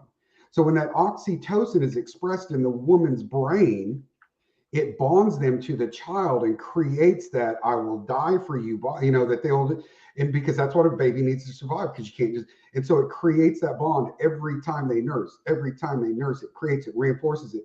Well, a baby, when they suck, this is true for people. So if you're upset, you can actually suck on a sucker. When you suck, the action of sucking releases neurochemicals in your brain that cause a calming effect. And for babies, it also starts creating that attachment at about 6 months. So women get that oxytocin. When men and women have sex, we both have. Oh, you're saying she can get it from him. We both have oxytocin, right? And we both have something called vasopressin. So when men and women have sex, when a woman is having sex and orgasms, she gets a flood of oxytocin, just like she does when she's breastfeeding. And again, it's a bonding hormone. So when a woman intentionally has sex with her partner, it creates a stronger bond in her brain with her partner. She also has something called vasopressin. When a man has sex with his wife, he gets an oxytocin release. But again, our brains are different. We have the same parts, but they're different. He gets a vasopressin release, which in men cause a bonding effect with the person they're having sex with. So the oxytocin and the vasopressin that are released during sex and orgasm both affect the man and woman's brain to bond. So every time you have sex, you're actually creating a stronger bond. You are making your marriage stronger. You are making your relationship stronger. You are making it healthier and better. And that's why biblically it said, do not, because God designed it. So he said, don't do this, because this is also a bonding thing. This is to help you bond. Scientists have proven this repeatedly. And so we know that these chemicals create this bond. And now if you don't, you're not reinforcing that bond. So yes, there is a neurological effect for having sex. And so the two biggest reasons for divorce in the United States are money and sex. And if she's not having it with you. Well, no, a big part of it is, we also know that testosterone is the libido driver. Men have higher levels of testosterone. And I'm not bashing women, but women are typically, not always, the ones who will say, I don't need it. Got a headache. But the thing is, if you do it, your relationship will be better. Because so here's kind of the breakdown, both biblically and research. The woman's like, I don't really need it, because she doesn't have that high testosterone. The man does, and he needs it. And if the women will give him that need, all the other stuff that she needs that he doesn't need, like the cuddling and the compliment, because men aren't built that way for the most part, because our brains are, because he's got his need met, will meet that need. And you'll often hear the argument, well, if he would do that, I'd give him sex. Well, but if you would give him sex, he would do that. And that's where the breakdown is that, and I know not everybody's a Christian. When you look at the biblical structure, the male leads, the woman supports. He's not higher or lower, they're equal, but they play different roles. He's like on the front line with the artillery and the machine gun nests. She's with the medics and the supply routes and the general, he leads and she runs. He leads the household, but she affects those orders, right? So she's actually can control in a different way. But if you take away from the man he is no longer going to be impelled to do that thing. And so it's kind of this thing that if you're not doing both, and that's one of the big arguments is that, well, if men would just do this, this, and this, well, the thing I'm asking you to do, I used to be good at sex. The thing I'm asking you to do is going to take us 45 minutes to an hour. The thing you're asking me to do is an all day, everyday thing. It takes that long? Huh? It takes that long. Yes, See, look, we just gave you guys one of the greatest gifts ever. So I want you to take this to your partner later on tonight. Let her know, baby, I have oxytocin that I want to give you. And if you do this for me, this is what it does for you. And it'll actually make you happy. I want to hear this broken down a little bit, though, Brooks. And I'm asking for a friend. Not that I have personal experience. But it seems like that release, okay, when we have sex with our partner, can almost be a natural antidepressant. It is. And a natural antidepressant. I can't tell you how many times, like, stressed out from this, and I'm like, man, I can't get my head off anything. Spend some time with my wife. I'm like, all right, baby, love you. Good night. Yeah, no, it is. And so this is going to be something some people may not want to hear. So as a Christian, when I'm speaking to other Christian men, especially younger boys who are coming up, and they'll talk, we get on the sex thing. I'm like, you cannot have sex with a woman without causing her damage if you're not married to her. Well, that's BS. And That's true. What you are doing, you are literally affecting her neurochemical pathways and the way her brain operates. You're creating a bond to you. Well, she's just a horse. She sleeps with everybody. Well, no, what she's doing is trying to fulfill a neurological need, and we're not going into all spiritual, but you're actually damaging her. You're creating a bond with her and breaking it because you're not married to her. You're creating a bond and breaking it. And every time she has sex with all these different men, she's creating a bond and breaking it. It's damaging her more and more and more. And you thinking you're a stud, having sex with all these women, you're literally doing the same thing to yourself. You are creating a bond and breaking it. So you're damaging your ability to attach in a healthy way, and you're damaging them at the same time. And that's just a fact. And if we step back to the kid thing, the talking, the high five, the congratulate, because I discipline kids in a way that most people think I'm not disciplining. They'll say, you're so soft, but I can get a kid to do anything in the world that I want in under 10 minutes. And they'll be like, how'd you do that? And I said, because I'm not telling them no, I'm telling them yes for the things I want there. It's conditioning. And so, a kid does something, I've had kids say, hey, you MF piece of blah, blah, blah, blah, blah. And I'm like, thank you, buddy. Good job. High five, fist bump, blow it up. They look at me like I'm crazy. And the parents will look at me like I'm crazy. He just cussed you out. And I'm like, yeah, but he didn't throw a brick at me. Didn't you say he tried to set the house on fire last week? Yeah. So, well, there we go. Because I'm congratulating for using your words. We'll work on tomorrow, the MFers and all that stuff. And so when I praise you for doing what I want you to do, you will do that more. And by definition, you can't keep doing the things I don't want you to do because those will get extinguished because I'm not rewarding those in that way. And so as a wife, if you are providing constant sex, 3 times a week or whatever it is, if you're giving that to a husband, that husband is typically, because again, we approach things differently. That husband is typically, hey, baby, what can I do for you? I'll get the garbage. I'll take care of that. Did we need to get this done? Yeah, I'll go cut that tree back. They're on top of things because it energizes us and it makes us want to provide for you. And when we want to provide for you, all of a sudden your sex drive goes up because that's what women need. Women need to be cared for, to feel like they're having. And so it's this loop. And when one of us breaks it, the relationship goes to crap because that's the top 2 reasons for divorce. The other one is money.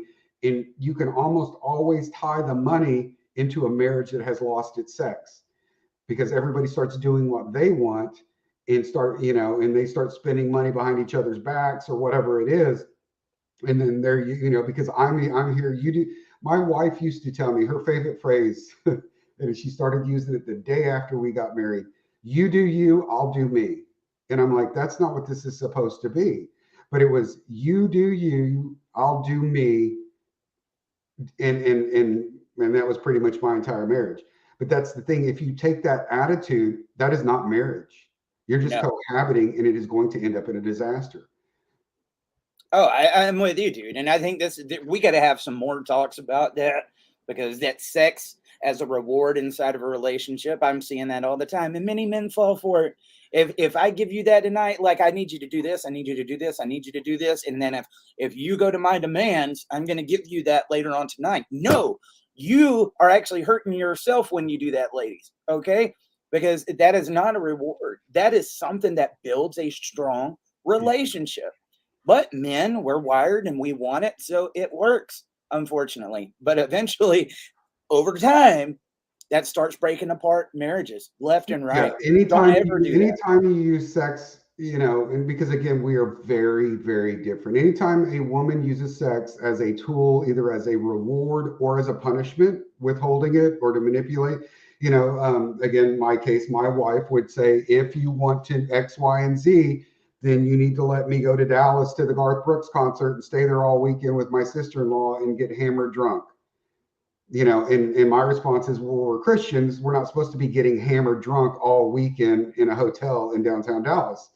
Well, if you want to do this, and she would literally trade me sex and name different things that we could do depending on how much money she could. It was literally like being married to, she used to be a stripper. So it was literally like whatever you call it, bargaining with a prostitute. Well, I'll do this for 50, I'll do this for 70, and I'll do this for 150. And that was what our relationship turned into when it came to sex. Are you saying that women can use sex as a manipulation tool? So it used to be, it's not true anymore. So if you think about some of the industries that women make astronomically more money than men, porn, topless bars, the guys at La Bear are making about $400 or $500 a week. A woman at a decent strip club is making about $4,000 or $5,000 a week. Guys in porn, unless you're a big name I'm not going to explain how I know all this. Unless you're a big name, they're paying guys a couple of $100 to do a porn film. They're paying women thousands, tens of thousands to do porn films, because men are that's what the focus is, right? So in another step that people are going to get weirded out about. So the men that work in La Bear, which is well, I don't even know if they exist anymore, which was a straight strip club for women, make a couple $100 a week. Men that work in a gay bar strip club, right, make a couple thousand a week. So if you look at that, the pay is coming from men. Men value this much higher than women. They do. I mean, it's just the way we're built for numerous reasons we won't go into. Men value sex at a much higher rate. Does that make them wrong in any way? Is there anything wrong with a man valuing that? That's the way our brains work. That's the way we were built. Women value other things that men don't value. So that's kind of the thing. When a woman supplies sex in a marriage, she's it's the sex and respect are the two things that a man needs. He needs you to respect him, and he needs you to provide sex, and help support. Part of respect is support. The man, his duty is to care for and meet the needs of, right? So we have two different things. And if I do my job and she does her job, our marriage is rocking. And it should never be about, well, I'm only going to, think about if, and this isn't woman bashing, but if a guy came home and said, you know what, I'm not going to pay the bills because you're not giving me sex. I'm not going to, buy our kid clothes because you're, and some men do crap like that. So yes, but that's the thing is it part of the feminist leftist movement was telling women, you don't need to be giving it up.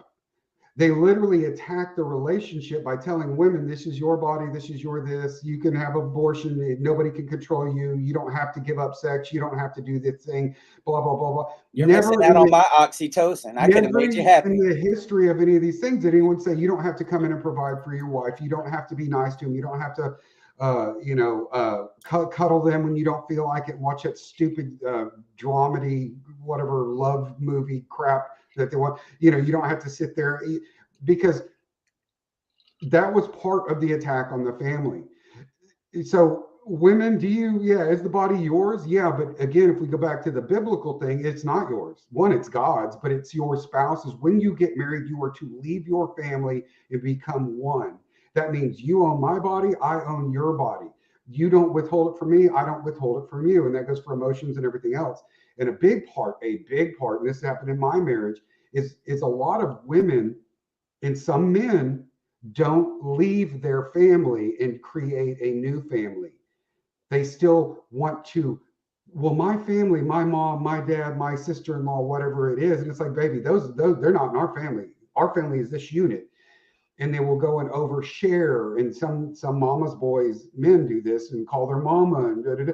That's not where you address those issues. You'll address those issues with your spouse. And if you can't, you go to your pastor and do it. When you bring in the family, you are weakening your family structure. Your extended family is not part of your family. And the reason biblically it says to do that, and we also know from research, it's great to have extended family, but when you overshare and you start taking those things out, they have a predisposed bias towards you in your arguments. They're not going to question you. They're not going to hold you accountable. And they will, in the end, actually reinforce your delusional stuff. And all of a sudden, nothing's your fault. He's a piece of crap. She's a whore, whatever it is. They will help destroy your family because you are not keeping stuff in house the way you're supposed to. They will sabotage your family and break that bond because they think they're looking out for you, and they may not like your spouse. Can I take another shot when we're talking about the church? There's a lot of those ladies, they want their men to be that spiritual leader. They want them to be faithful. They want them to be that. Are you having your intimate moments with them? I broke up for a second. Repeat that. I said these ladies in the churches, are you having those intimate moments with your husband? You want him to be a spiritual leader. You want him to lead the house. You want him to be faithful and all these things, which I think most men do want to be that. I think a lot of the times, unfortunately, with men being wired to have sex, I don't believe in adultery one bit whatsoever. I don't want anybody to do it to me, so you shouldn't do it either.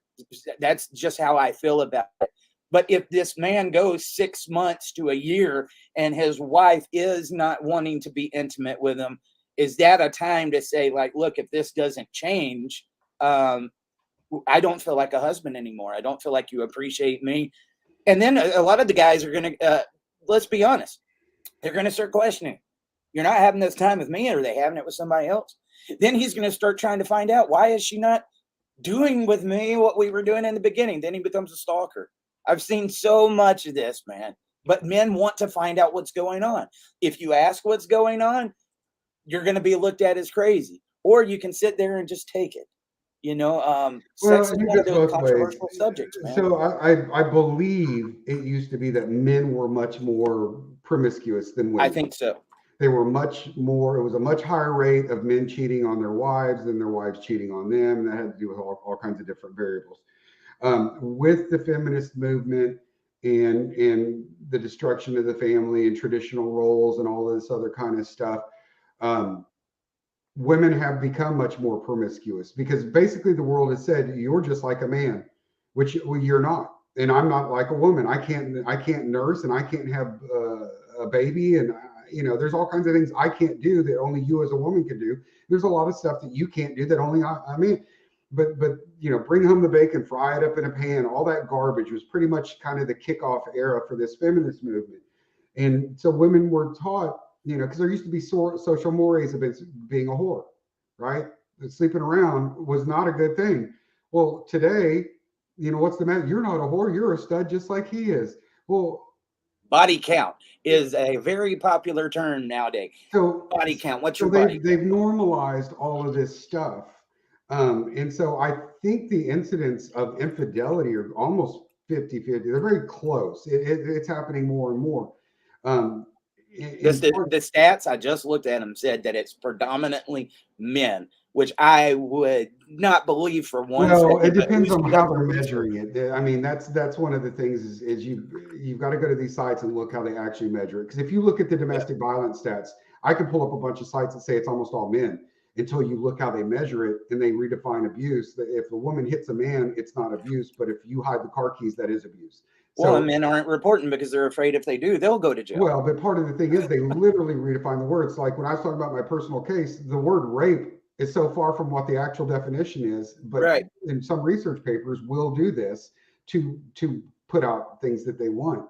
But within the churches, so I've been parts of good churches where they do have women who speak on this and say, if you're tired, I don't care. Stay up and do it. Get off Facebook. Turn your whatever series you watch, turn it off and go do this for your husband because your marriage will be better. Because usually, and it's honest, usually what you hear is how the husbands need to do this, this, and this for your wives.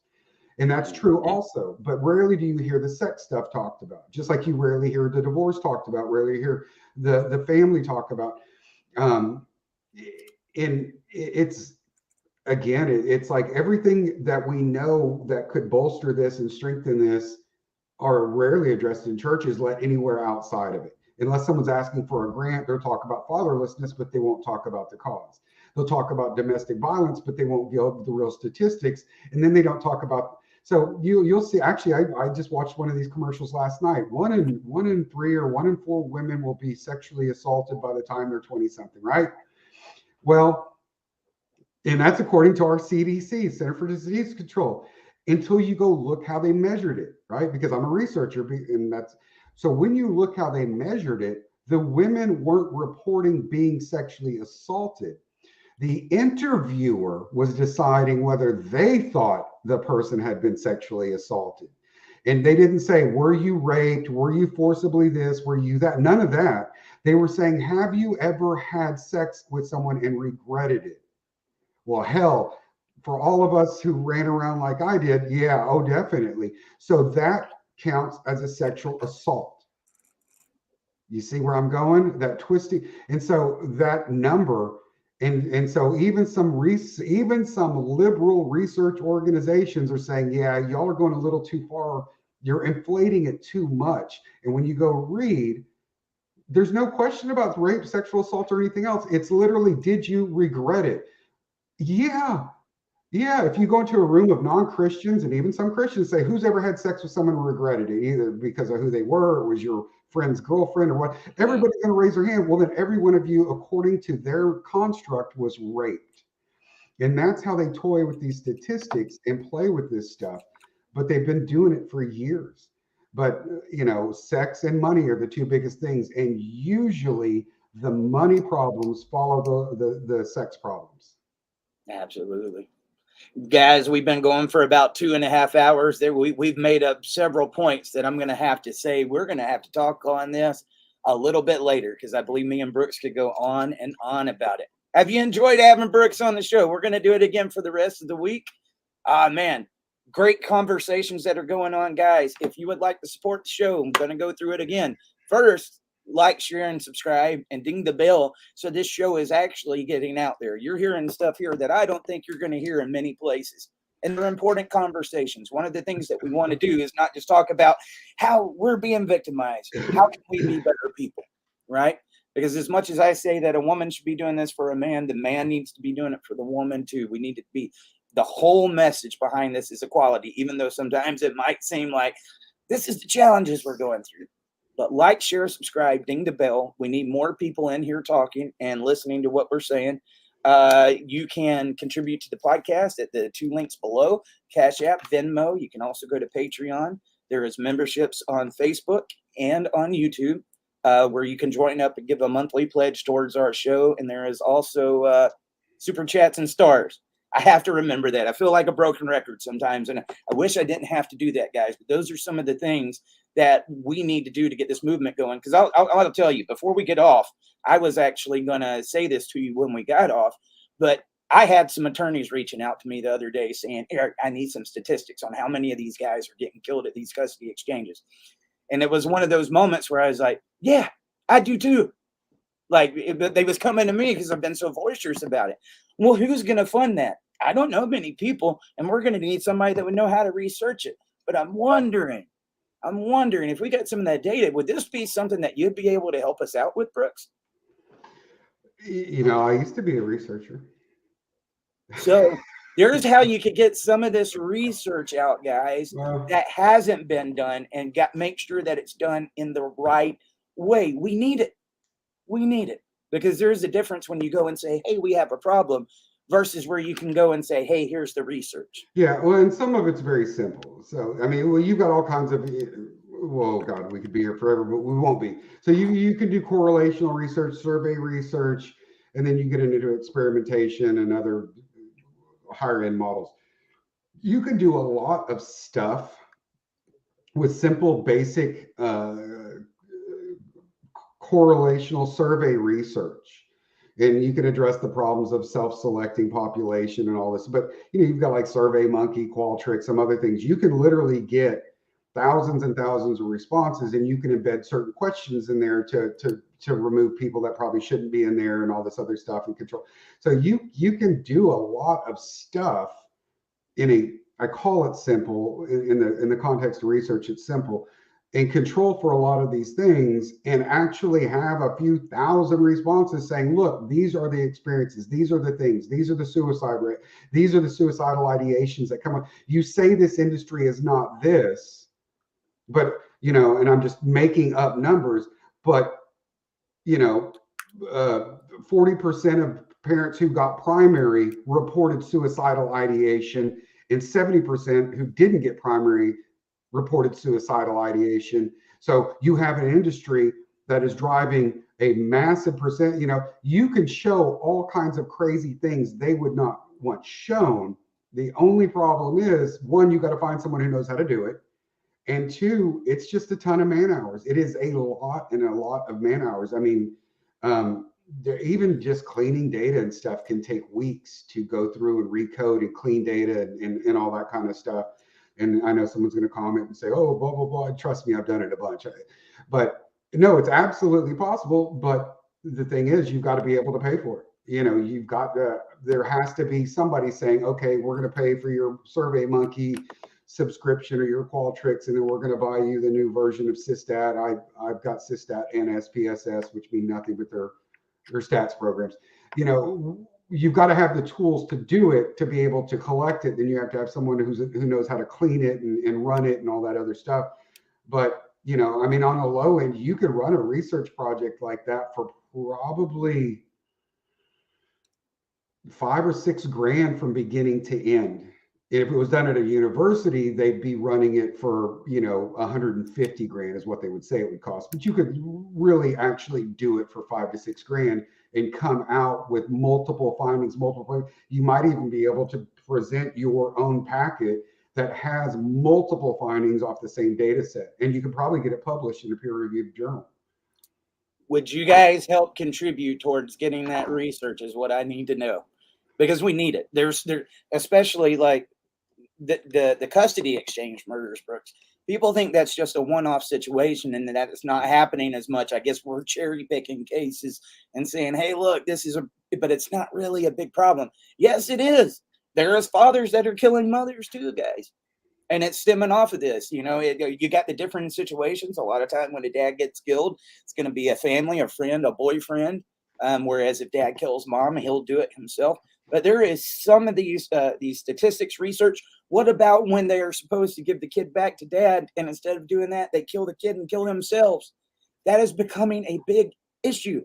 We see it everywhere, but it looks like it's just one-offs, because this is not ever going to find itself to the mainstream. Now, who is going to fund that? You think VAWA is going to fund research like this? Absolutely not. But if you guys would help us, we got a researcher right here, and I would like to take advantage of it. That was just something that popped in my head while you was talking about it, man. We need that. The attorney that I was talking about was one that was trying to get shared parenting passed there in Oklahoma, one of the good ones. There are some good ones out there, and that's why he was reaching out. Eric, can you give me the statistics? He's wanting to do something about it legislatively so he can show the overall problem. We don't have it. We don't. There is some good research, and I need to make the connection with you and him, Brooks. Dr. Edward Bartlett, he runs the organization endtodv.org. If you go on there and see some of his research, guys, he's went into some of the places that nobody else does. He was the one that made me aware. You know, the CDC themselves said, you know, I think it was last year, domestic violence happened to 3.5 million women versus 4.2 million men. Now let's add on top of that how many men aren't reporting. If we can get some of that hard facts, data, research, and show what the problem is, research speaks a lot better than your story with your ex. That I'll just put it that way. So help us get some of these tools. And I would Go like ahead, to thank, it's either Pasquale or Pasquale Pasquale. for noticing my Bucky's hat. Yes, yes, I wanted to bring that up. Tell everybody, look, man, the first time I went to Bucky's, we had went to Houston. We drove from Dallas down to Houston for an event and then had to drive back. And it was like 2:00 in the morning. And Robert Garza was like, "You hungry?" I was like, "Heck yeah," because we hadn't ate. And he took me to a Bucky's. I couldn't believe what I saw. Crazy thing is, I come back home and I tell everybody, like, man, you got to see this gas station they got in Texas. It's like a freaking Walmart. They built 2 of them not far away from me now. They've made it to Georgia and Florida. But for those that haven't been to a Bucky's, tell them a little bit about it. Bucky's is awesome. Yes. One, their gas is cheaper than anywhere you're going to find anywhere. If you can fill up at a Bucky's, fill up at a Bucky's, because they're there to get you to come in and shop, not make any money off their gas. So it's going to be as cheap, because when you walk in, you're going to be, holy crap. I mean, they got camping supplies. They got everything but guns in there. The clothes, knickknacks, decorations, but they have food.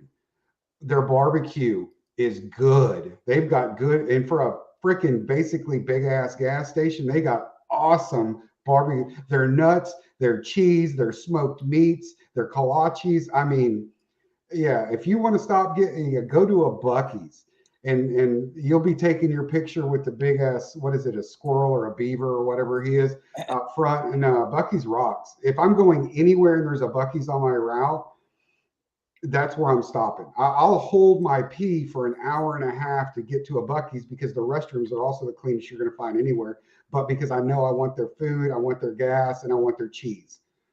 So, everybody on here talking about beaver nuggets. I'm warning you against the beavers. That's what the show is about. I had to. But I will say this, as many times as I've been to Texas and was told about the barbecue, I was actually let down. I went over there a few times, and I guess it's because I didn't go to the right places. You got to, what is that chain restaurant that you got down there that does barbecue? Dickie's. Dickies. I went to one of those and I was like, this is like shoe leather, man. This ain't good. Yeah. Dickie's, I think, used to be a higher quality years ago, but most of the good barbecue, as far as on my experience, like in Tarrant County and other places, or the smaller places. Mom and pops. Once they get bigger, it becomes more McDonald's like, and everything kind of, but Well, Dickie's is okay, but I wouldn't call it good. Well, I got taken to a craft barbecue place when I was down there for the case where the child died from cancer. But they took me to a place called Himes, and I was like, man, I'm ashamed to even call barbecue in Georgia now. It was so good. But just saying that, guys, whether it's in Texas or whether it's in Georgia, Bucky's has some damn good barbecue to be a gas station, man. Oh, yeah. Holy crap. Their brisket sandwiches, guys. And the thing that makes me sad every time I leave Texas is they eat brisket 3 times a day, so you can get brisket burritos and breakfast tacos and stuff. You don't really see that here, but if you haven't had one, make sure to stop at Bucky's. They have, how many gas pumps do Bucky's usually have? It's over 100. Yeah. The bigger ones, I think it's over 100. I mean, even the smaller ones, like the outside of Rockwall, there's one. It's not one of the bigger ones, but I think even there they've got probably 80 to 100. They're massive. Yeah, it's like its own little city. Absolutely. All right, guys, with that said, we will be back tomorrow, 10 a.m. Eastern. It looks like later on tonight, I'll be going live with Mr. Dwayne Ward. Whenever we can pull it off, it looks like we're going to have 2 shows a day now. And I want to say this to my YouTube guys, 10 a.m. Eastern, 8 p.m. Eastern. There's going to be sometimes we might have to do the replays, but that is what we are planning as of this moment. Again, if you're here, tomorrow's show, guys, means a lot to me. These are all cases that I've reported on one by one. Everybody saw the Chad Reed case that went down in Lubbock, Texas, and then the Justin Goolsby case where the father was shot in the parking lot by his father-in-law after the false allegations. And of course, John Mast. I'm going to have family of all three of them on. They are all still awaiting justice for those cases. And one of the reasons that I want to do this, you hear us talk about those cases all the time. This is what the media does. When that is a hot story, they will be all over it. And this is what I try to tell people when these cases happen, the media rush to them and, hey, we want to tell your story. And they think, oh, they're going to take up for me. When that court date comes, let me tell you what they do. They wait so that they can sweep it under the rug and there's not much public awareness. I want to make sure that we reinvigorate what's going on with those cases and make sure that these parents know that they have a platform to speak and that this community isn't going anywhere. I talked to another mother just yesterday that was going through these issues as well, guys. She just had a son that got killed. So she's got to wait to get past the court date, but she's coming on here as well. These are not isolated incidents. They aren't, and we need the research if we want to do something about it. And I look, we're not going to sit here and blow smoke up your rear end and say if we go get this research paper done, it's just going to pass legislation across the country. But it gives us the tools that we need to show them, listen, you need to get some research here, okay? But please show up. That's going to be 8:00 p.m. Eastern Standard Time. Those are the hardest cases there is to report on because these are people that have pain. They've been waiting to get some type of justice. Nothing's going to bring that family back, but they just want to see something happen in this court of law that most of the time, if they ain't making money on it, they're not going to put any rush on it. Anyway. And I just want to address one thing. So I see a guy, Mike, I apologize. I can't say your last name. Pasir, if that's anyway. So, like what would this be used for? How do you not use it for nefarious purposes? So at a universities and research institutes, you have very strict research rules. You have to go through an IRB, which is an institutional review board.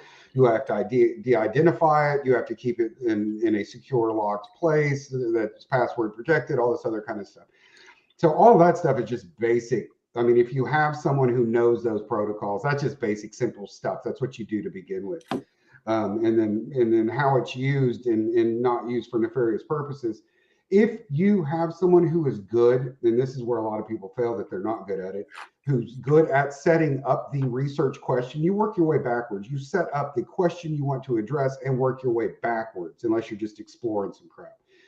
If you set that up, and you de-identify it and everything else. And if someone requests the data, you just release the raw data. You're not giving them people's names or any garbage like that. If you set it up a certain way, it cannot be misused. It's just like if you're doing fake research, I can set up a research program. Did you know that ice cream causes murder? Have you heard that before? Yeah, eating ice cream causes murder. So I can go to, let's say, Baltimore, Maryland. Yep. And I can take the murder rates, which are very high in Baltimore, correct? Huge. And then, yeah. And if you haven't ever watched The Wire, watch The Wire. The show The Wire. I've walked the streets, man. They told me earlier this year there had been 1,500 shootings just in that one little area. And one of the pastors told me it's kind of wrong of them to say shootings because if it wasn't a murder, it's because they missed. That was something where it was an attempted murder. It wasn't just a shooting, but it was 1,500, and that was back in May or July. So I take the murder rate in Baltimore, right? Yeah. And then I take the rate of ice cream sales in Baltimore. And we know that murder rates increase in the summertime because in Baltimore in the wintertime, it's negative 20 degrees. No one's outside shooting each other. In the summertime, they're doing barbecues, getting drunk, smoking crack, and shooting each other, right? So the murder rate's higher in the summer. Ice cream sales are higher in the summer. So now I just showed that eating ice cream causes murder. It's called a correlation. It doesn't actually mean anything. But I can set anything up to give you fallacious results. And a lot of the research we see from the family courts and opposition, they literally do those kind of things to show relationships that don't exist. But if you set up, back to Mike's thing, if you set up a thing properly, what you do is you try to disprove what you think is happening. And if you cannot disprove it, it might be true. And so if you set up a good research project, nobody can misuse it because you've already tried to disprove it with all the things that they want it to say. And if it doesn't say that, they can't make it say that. Does that make sense? It absolutely does, brother. So you set up a good thing. Nobody can misuse your stuff because you've already tried to prove their stuff. And that's also what makes it sound. And there is no argument against it because there is no alternate explanation that is credible. I'm going to tell you, that was there are a lot of this stuff that you're going through, stuff I wouldn't have caught. And I guarantee you a lot of the research that's going out there, people wouldn't have caught it. I feel pretty confident in you getting some of this done, Brooks. And I would like to see it. Mine is going 90-0 because it's something that we've needed for a very long time. But again, that is going to be. I really honestly don't know anything I'm talking about. I just make stuff up as I'm going. And if you say it with confidence, people believe it. Is that sure? No. Nah, look. How long have you had the Buc-ee's hat, by the way? I bought this on the way to the Republican convention in June. I wore this every single day in RPT so that people would know me. They would recognize the hat, if not, and they'd be, oh, here comes that family law guy. Here comes the anti-judge attorney guy. And it worked. By the end of it, if people, they were like, oh, the dude in the Buc-ee's hat, the dude in the Buc-ee's hat, the guy in the black bag, because they didn't know my name, but they knew the Buc-ee's hat. And so when I'd come talk to him, they'd be like, oh, yeah, I saw you testifying in front of legislative priorities. I recognize the hat. And so that was the purpose for the hat. So, well, it's interesting. I've seen one of the other guys there in Texas that wears like a hat that's got like fake hair on it. He was an older gentleman. Larry O'Neill, Fort Worth Political Memories. He's got a following of 180,000, I think, on his different groups. He also has stated, I haven't seen it, that he has internal communications from within the courthouse and between attorneys, law firms, and judges that could potentially launch a federal investigation in Tarrant County. He knows somebody everywhere in every public office in that city, county, in all newspapers, media. And he said he's been provided with some stuff that will burn down lawyers and possibly have some law firms put out of business. So that guy who looks all crazy like that, if he has what he says he has, and I'm speaking with him and some others trying to see what that actually is, it potentially could blow Tarrant County metaphorically off the face of the map when it comes to its judiciary and its law firms. Absolutely, guys. Lots of good stuff coming up in 2023. I have appreciated this so much, Brooks. I got to get into a meeting, but let's do it again tomorrow. All right, no problem. And peace out. All right, see you guys.